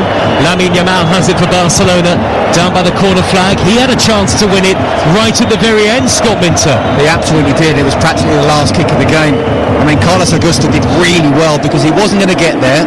If it had gone to ground, he would have brought him down, definite penalty, but he did just enough to put him off. But as I say, it was practically the last kick of the game. But do you know what, silly me, I was actually thinking the Barca were going to win it. I should have gone back to, I have no idea. And now fouled by Augusto. Free kick to Barcelona in the right wing position. We will make no more predictions. A dangerous area this. Augusto's going to get a yellow card. Quickly the Inter team. Sommer in goal. Darmian, Acerbi and Bastoni. Dumfries, Barella, Fratesi, Zielinski and Augusto. Taremi and Thuram up front. Give you the Barcelona team in full in just a moment. A minute and 20 seconds into extra time. 3-3 on the night. 6-all on aggregate. If you're just joining us on Talk Sport, you've missed a thriller so far, but don't worry, the winning moment's still to come. Rafinha delivers in the free kick, headed away before it could reach Eric Garcia, who's already scored once tonight. Zielinski blocks off Rafinha's second attempt and tries to carry it forward to halfway and wins a throw. Barcelona, Szczesny in goal, Garcia, Kubasi, Araujo and Martin, De Jong, Pedri, and then Yamal, Fermin Lopez and Rafinha in support of Robert Lewandowski, who came off the bench right at the end of normal time and may yet have a say himself. 40 goals this season in what happens tonight.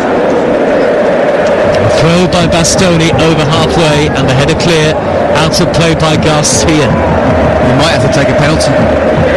He might well do.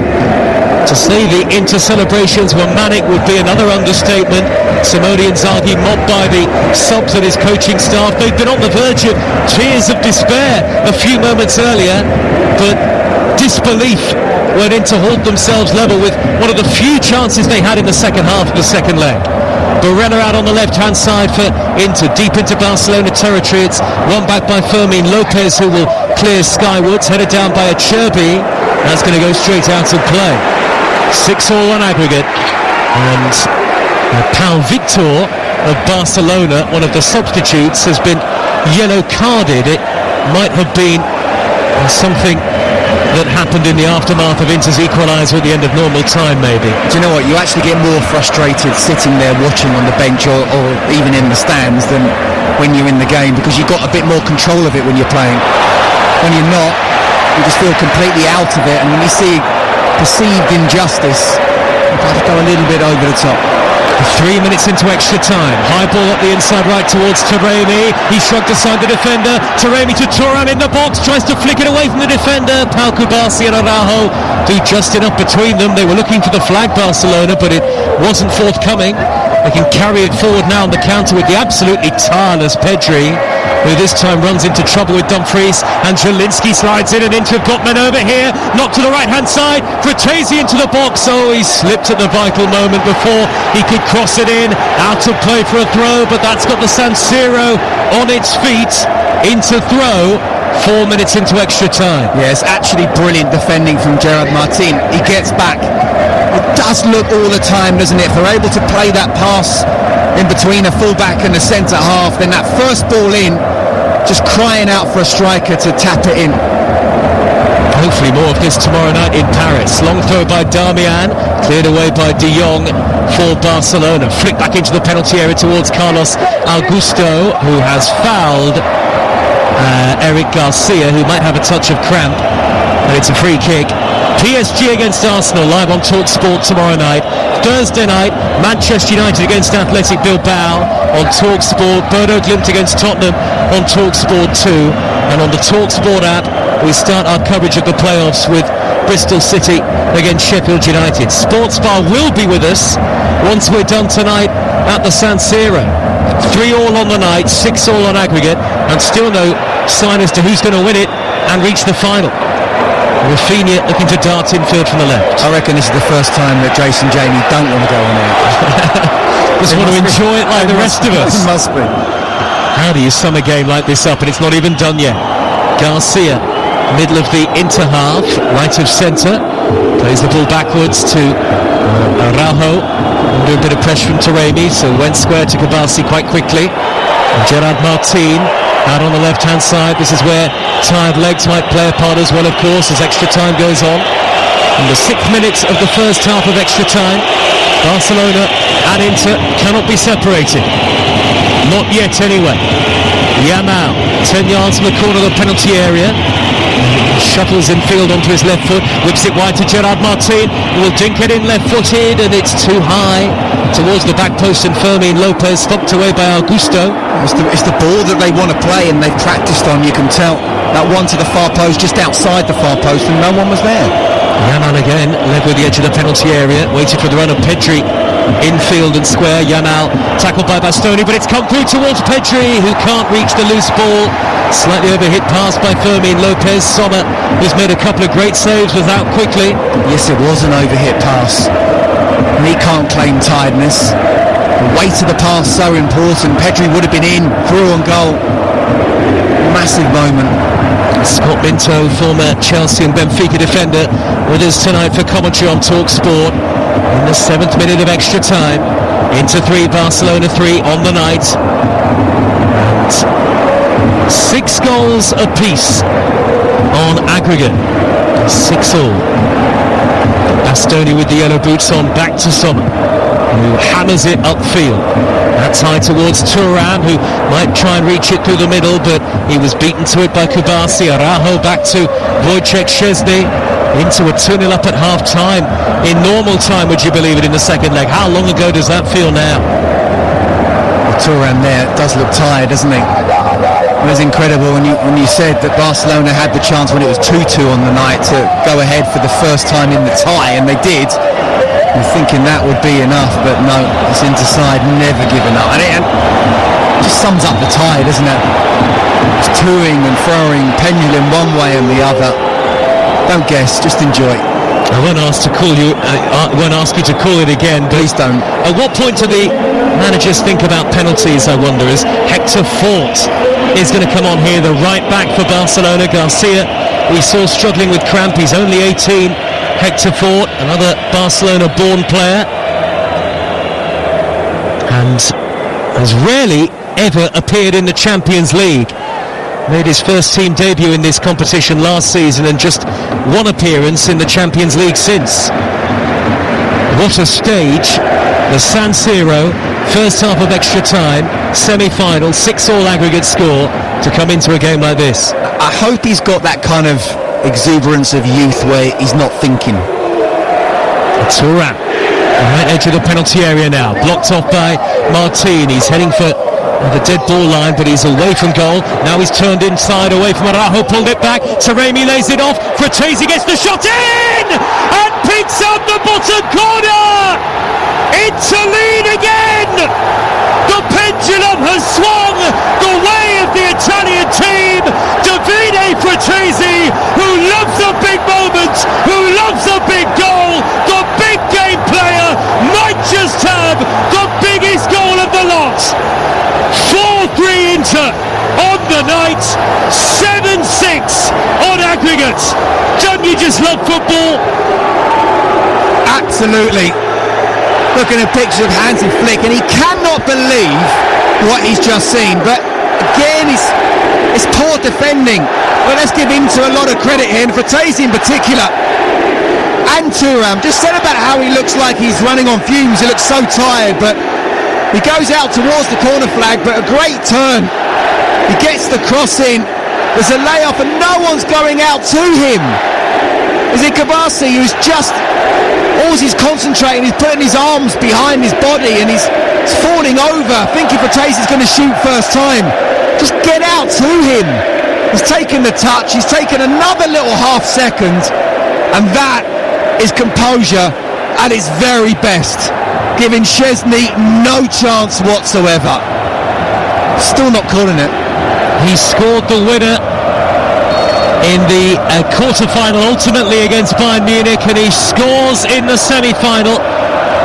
10 minutes into extra time, they're bouncing in the San Siro. We've had two comebacks in one in this second leg. It was 2-0 to Inter, then 3-2 to Barcelona, and now Inter lead 4-3. 7-6 on aggregate. This is just getting ridiculous. This is unbelievable. This is everything you could dream about watching any game of football, let alone a Champions League semi-final, first and second leg. It's still not finished, is it? Yamal with the ball down the middle. It's going to be gathered by Jan Sommer.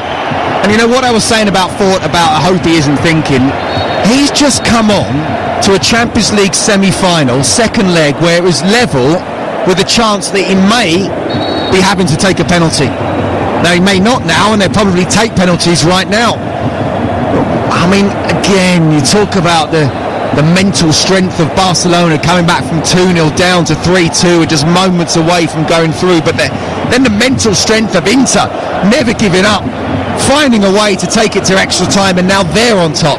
And the goal scorer Fratesi is struggling here, and he's gone down and being treated by the Inter physios.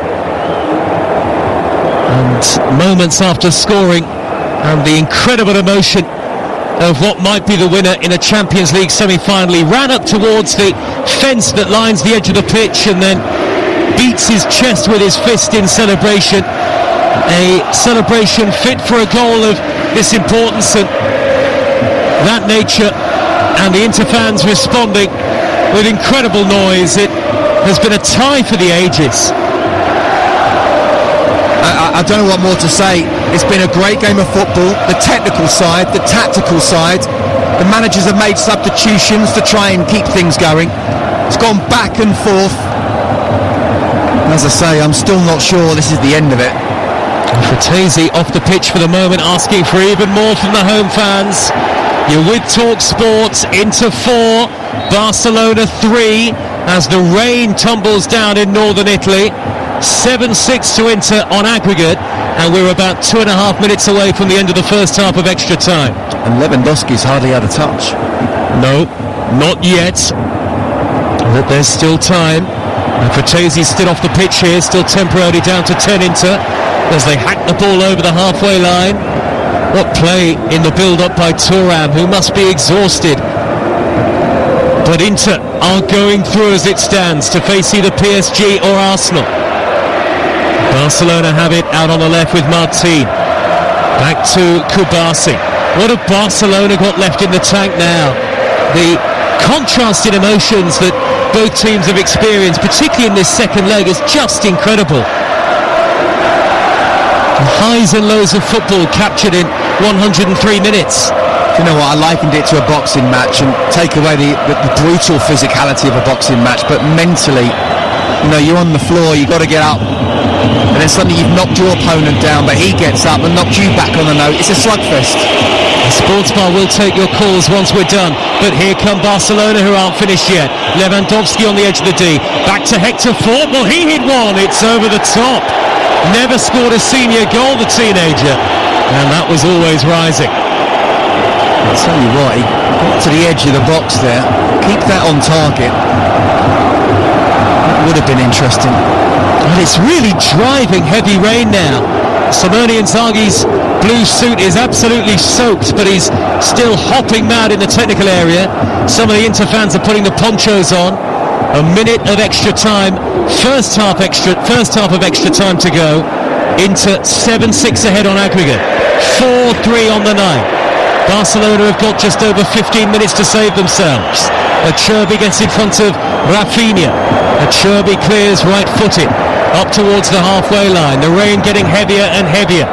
Kubasi forward to Frenkie de Jong. Last minute of the first half of extra time. First half of it. Now the ball is with Hector Ford. Forward to Pedri, middle of the Inter half. Into with everybody behind the ball. Thuram can barely move as he tries to get back. Does make a good tackle. And Acerbi drives it away from danger. It's going to be Inter camped on the edge of their own 18-yard box for the remainder of extra time. Yeah, and by Thuram helping his defence out, the ball's cleared and he's just coming back again. He's got to try and stay up there and somehow hold the ball up if it does come up. Lamine Yamal, inside right, onto the left foot. He's about 25 yards out. He's chipped in the cross towards the back post. Martin will do well to reach it, and he's prevented it from going out for a goal kick. It's an Inter throw. 3 minutes of added time at the end of the first half of extra time. Inter 4, Barcelona 3.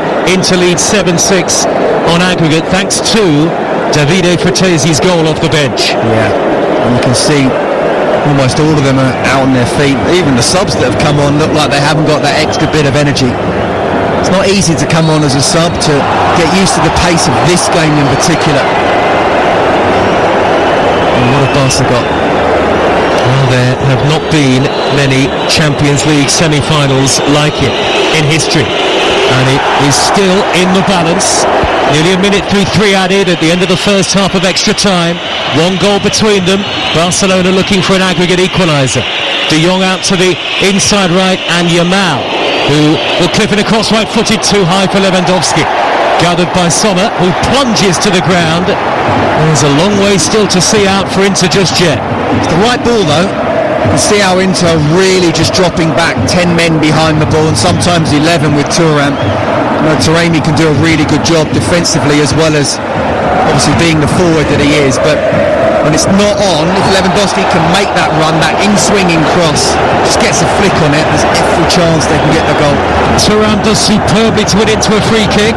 Halfway through added time at the end of the first half of extra time. Inzaghi, the head coach, is such an enigmatic figure. His arms outstretched, chest puffed out, appealing for it. He must be exhausted with the adrenaline just running through him at the moment. Inter 7-6 ahead on aggregate. And well, it will be a case of follow that tomorrow night, PSG and Arsenal, but that'll be equally intriguing. It'll be live on Talk Sport tomorrow night from Paris, with all the build-up from 6 o'clock in the morning on breakfast with Ali McCoist and Adam Brazil. Free kick drifted in by Barella for Inter, high to the back post, headed away by Martin. And Martin will have to clear again left-footed. He's given it straight to Denzel Dumfries. Dumfries down the right. Can they get another goal here into Frattesi from the angle, chips in the cross. Hector Fort heads it away. Last few seconds of added time at the end of the first half of extra time, and Wojciech Szczesny is out to play. 1 goal in it. 1 goal in the semi-final. Inter in front. Still the second half of extra time to come. Carlos Augusto wins it back for Inter. Even Barcelona now looking a little stretched and tired legs out there for them. Bastoni wins into a throw. They've got to show that mental fortitude for what remains. Quick throw Bastoni, having been given it by his manager, and Taremi on the left-hand edge of the penalty area. He wants them to score more, Inzaghi.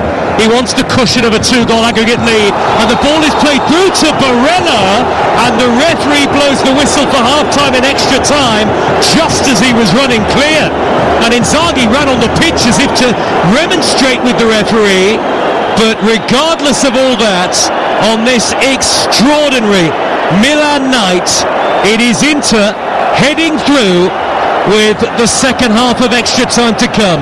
Frattesi may have scored the winner, but it may not yet be the end of the story. Inter 4, Barcelona 3, Inter 7-6 up on aggregate. Off go Pedri and Kubasi, on come Gavi and Pau Victor. So that is certainly an attacking double substitution for Barcelona, who are 15 minutes away from elimination. The second half of extra time, Barcelona will get it underway from right to left, all in lime green. Inter playing from left to right in blue and black. And Simone Inzaghi can't keep himself off the pitch at the moment. He was on it as the second half of extra time began. Inter 7-6 in front on aggregate. Here come Barcelona straight from kickoff. Fermin Lopez infield from the left, playing it back to the centre circle, and Araujo. Will we have penalties? Will Inter see it out? Can Barcelona even pinch it in extra time? You could see anything the way this tie's gone. Here is Gavi in the penalty area down the middle. Matteo Darmian with an important challenge to clear. Already a nervy moment in the second half of extra time for Inter. Yeah, Barcelona, they realise now it's all or nothing. Yes, they've got 15 minutes left, but such a difficult team they're up against, who have found their way to be organised again. The ball is at the feet of Frenkie de Jong in the middle of the Inter half. You're listening to Talk Sport. The first leg finished 3-3. Inter lead the second leg 4-3 in extra time. We're a minute into the second period of it. Inter sitting deep, Barcelona dominating possession. The ball is out on the right in the driving rain at the feet of Lamine Yamal. He tries to wriggle in field for the umpteenth time.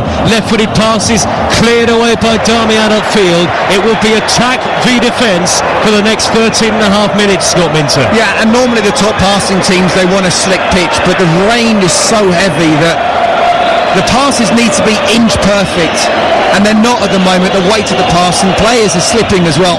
Rafinha chips the ball out to the left, and it's collected in possession by Fermin Lopez. Back to Rafinha on the edge of the D. Tries to work the ball onto his favoured left foot and attempted a pass through the middle that was cleared. Now Yamal, sea of Inter shirts in front of him, into the penalty area, trying to wriggle the ball onto his right foot down by the dead ball line. He's dinked in the cross somehow, and Lewandowski heads it over the top. Unbelievable ball from Lamine Yamal, and Robert Lewandowski, almost on the goal line, could not convert. Joe, he's defied the law of physics to get a crossing from there. How has he done that? He's got no right to get a crossing. It's gone over Sommer. And Lewandowski, I mean, Darmian does enough, but Lewandowski, he's got to just focus on the ball. Could argue he's not quite able to get on top of it. That's just an unbelievable cross. He's inside the 6-yard box, keeper beaten, and he's not able to get on top and head it down into an empty net. And so it remains 4-3 to Inter on the night, 7-6 on aggregate. They're going to make a defensive change. Dumfries may be struggling with cramp anyway. Here comes their centre half, Stefan de Vrij. They've got potentially about 5 centre halves on the pitch now. Inter, it is a defensive setup with 12 minutes of extra time remaining. 12 minutes between Inter and a Champions League final. The ball is down the left-hand side for them with Taremi, number 99. Taremi plays it back to Zielinski. Now Carlos Augusto on the overlap, crosses. Thuram waiting for it, lays it off. Taremi couldn't get there. Hit by Frattesi! What a stop by Szczesny. Turns it behind, keeps Barcelona in the Champions League for now. Well, I thought Thuram was offside, and he was. Just seeing a picture of it. Frattesi, he's had the shot. It's a great save from Szczesny. It should be pulled back for being offside. It isn't. Corner given. Surely one more for Inter. would seal it well and truly here. They'd have a 2-goal aggregate cushion. Epic night on TalkSport. Sports bar to come once we're done, so stay with us. Barella's corner, poor, headed away by De Jong at the near post. Zielinski back out wide to Nico Barella, who actually slips and sends it skywards away from goal. Was he offside maybe as the ball was played back to him? It's a free kick to Barcelona. They've got 11 minutes to force penalty kicks. Well, I mentioned about how Lewandowski's hardly had a touch, but if he doesn't have another one, he'll be thinking about that header. What an opportunity that was. It was made for Robert Lewandowski. Kind of hit the top of his head, didn't it?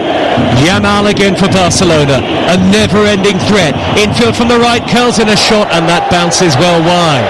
Sommer will leave it. Barcelona desperate to get the ball back to the goalkeeper so play can restart. But Inter are heading through as it stands. Heading to Munich at the end of May. The Champions League final will be on TalkSport. All of the major European finals will be live with us, the Europa League and the Conference League, and of course Manchester United and Tottenham on Thursday, and Chelsea will have updates of as well. They're pretty much through, Chelsea, to the Conference League final as everyone expected. Long ball downfield for Inter, and it's hooked away over his shoulder. A clearance from Hector Fort. It's dropped down to Fratesi in the centre circle. Less than 10 minutes of extra time remain, and Inter are on the attack. Taremi has left it for Carlos Augusto down by the corner flag. 7-6 up on aggregate Inter. Back it goes to the number 7 Zielinski. Zielinski finding Barella now. He's poked it towards the left. It's been kept in play, has it? No, not by Bastoni. Just over 9 minutes for Barcelona, who look a little leggy in parts of the field now. Yeah, leggy, rattled, finding it difficult to break down this Inter side now because they're the team that's ahead. And again, like I said about Inter in the second half, Barca need to get back to what they were doing. Keep passing it, don't just knock it long. Fermin Lopez infield for Barcelona with a cross that has hit the referee, who was inadvertently in the wrong position. He apologises, not much that he could do there, Simon Marciniak, and so Barcelona will get the ball back. He could have done, he could have chested it, flicked it and then put it in the top corner. He could hit it on the volley, could he? 7-6 down on aggregate, Barcelona. He's being told to go back to his technical area by the fourth official is Simone Inzaghi. There's no point in telling him to do that. Still the rain pours. Still Barcelona come forward now in search of an extra time equaliser. 8.5 minutes left. Yamal plays it back. Hector Fort crosses, overhit. The quality isn't there for Barcelona at the moment, and time is rapidly running out for them. Will Hansi Flick not get that treble after all? Well, he might have to wait another year for sure. At this moment in time, and just Hector Fort, he knows it, the youngster. He's actually come on, he's looked good, he's looked assured, he's not looked overawed at all, but just overhit that first time pass in these conditions. What we got left, what's at stake, everything now has to be perfect. Sommer will hammer it downfield, up into the sky, and the flick by Taremi towards Thuram. Utterly tireless tonight, Marcus Thuram. He can't get there in front of Fort. I don't know how he's kept going. Back it goes to goalkeeper Szczesny. Barcelona from right to left coming forward again. There are 7.5 minutes of extra time to go. Inter 4, Barcelona 3. Inter have a 7-6 aggregate lead. It's with Rafinha, middle of the Inter half, touches heavy. Zielinski made a tackle, he's appealing to Thuram to reach it, but he can't move Thuram. He's done really well since he's come on, Zielinski. He's worked really hard. He's not giving Barca players any time on the ball. Rafinha forward pass, Gavi nearly knocked it through the middle. I think towards Pau Victor, who might have been clear there. Meanwhile, Inter on the counter with Taremi. He's held it up well. 7 to go. Back to Barella. Dink over the top. Carlos Augusto brings it down on the left. Here's the cross. Thuram can't get to it. Back post. Overhit. Fratesi's raced across to try and keep it in play. It's a Barcelona throw on the near side in there. Left back position. 6.5 minutes of extra time remain. What on earth is Carlos Augusto, the left wing back, when you know you don't concede and you're through to the Champions League final, making an overlapping run like that? Oh, there might be danger here. Rafinha sets up Yamal, right corner of the area. Lamine Yamal into the box. Oh, and he's curled it so close to the far corner. It's gone wide. Maybe there was a touch from Sommer.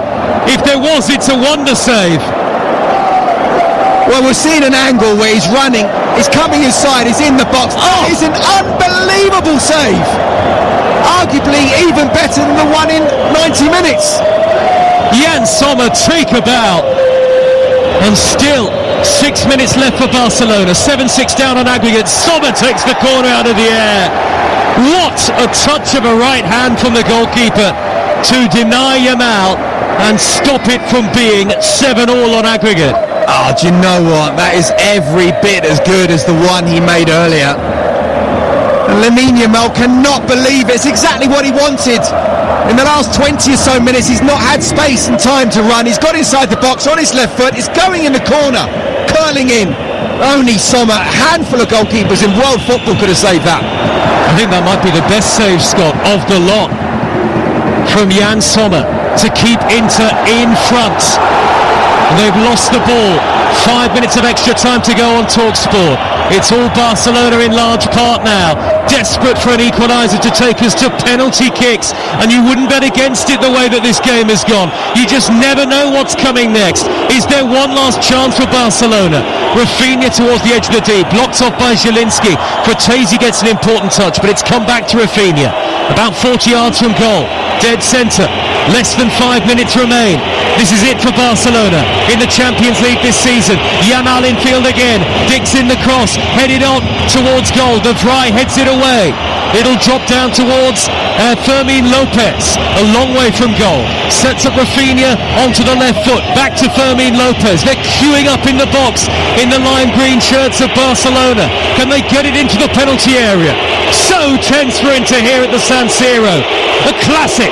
In by De Jong. Comes to Yamal. Turned away again. Lewandowski's looping header is onto the roof of the net. They just can't get it beyond Jan Sommer. It's brilliant play.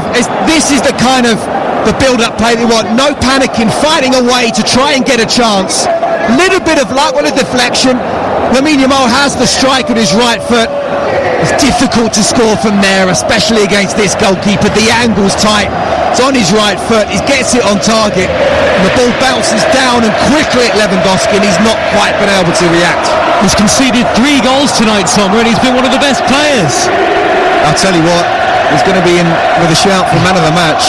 Well, we haven't got there yet. We could still have penalties. 7-6 into lead on aggregate, but here come Barcelona, given away by Pau Victor. And Inter now, that was a reprieve for them. It'll be cleared up field by Fratesi with it. He's holding up play in front of the Inter dugout, and he's won a free kick. Just over 3 minutes of extra time to go. Inter heading for the Champions League final in Munich against Simone Inzaghi, is to be dragged back into his technical area. Fourth official might as well give up on that now. Well, I think Inzaghi's saying that there's 2 minutes left. Either that or it's not a very nice gesture for someone.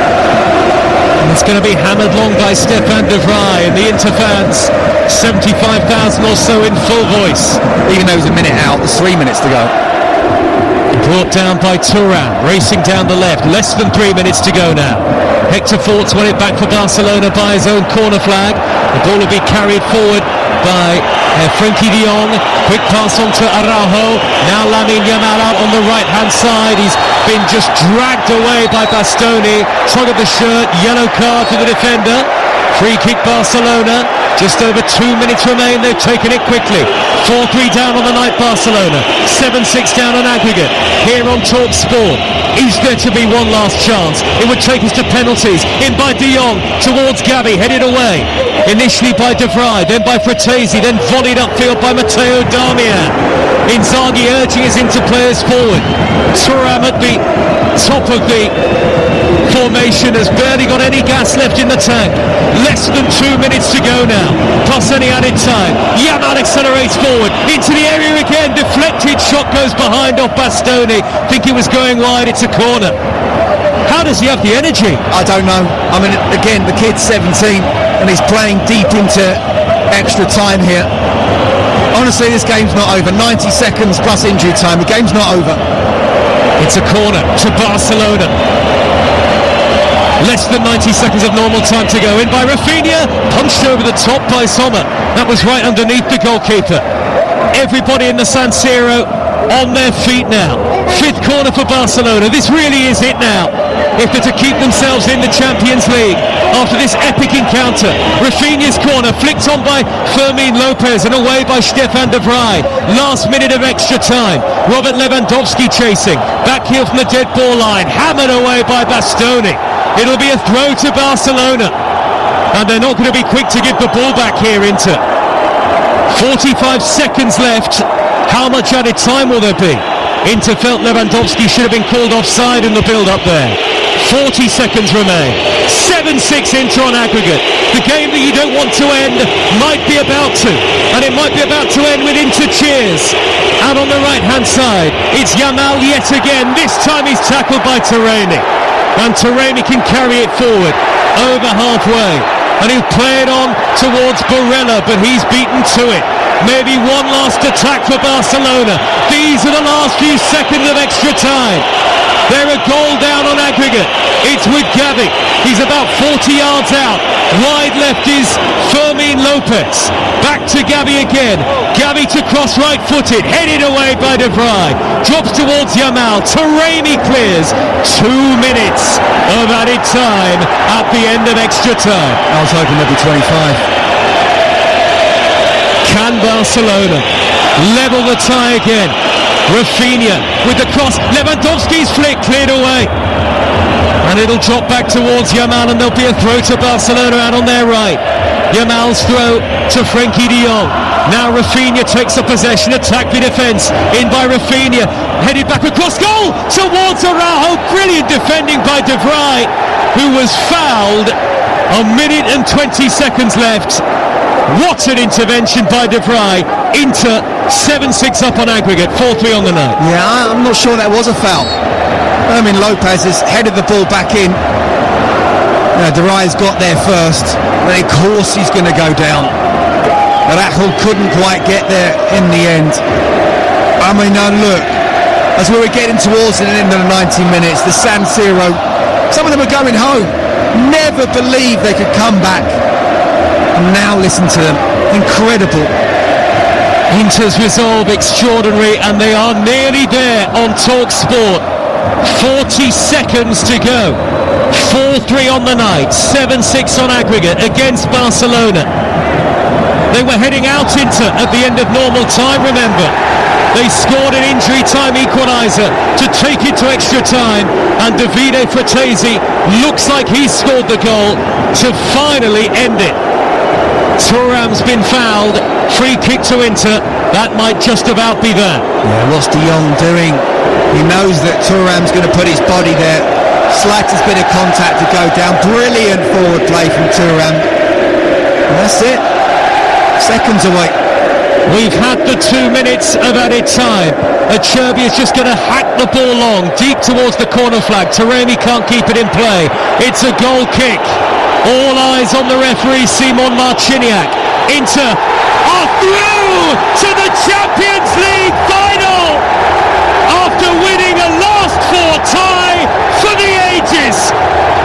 One of the greatest knockout ties in the history of the Champions League, and for InterMilan it is a vintage victory never to be forgotten.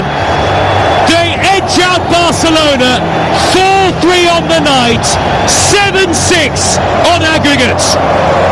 Inter players in tears as the subs and staff stream onto the pitch. It is semi-final heartache for Lamine Yamal and Barcelona, but for InterMilan, the great reward is a shot at the ultimate prize. They will be in Munich on the 31st of May after two epic legs of Champions League semi-final football. There was almost nothing to celebrate them, to separate them, but it's Inter fans who are singing in the rain. Thuram with an arm around the shoulder of Yamal. Di Marco with tears of joy, a big smile for Jan Sommer. What a night on TalkSport of Champions League football. Inter are through to the final, their second final in 3 years, and of course after defeat to Manchester City in 2023 they will look to go one better. They look like they had the tie sewn up at half-time in normal time through Martinez and Çalhanoglu's penalty. An amazing comeback from Barcelona. Garcia, Olmo and Rafinha thought he'd won it at the end of normal time, but for Acerbi's injury time equaliser. And then the substitute, Davide Fratesi, 9 minutes into extra time, with the goal that finally broke Barcelona hearts. Inter have done it, and even the San Siro has not seen many nights quite like this. Inter 4, Barcelona 3. Inter win it and go through to the final 7-6 on aggregate.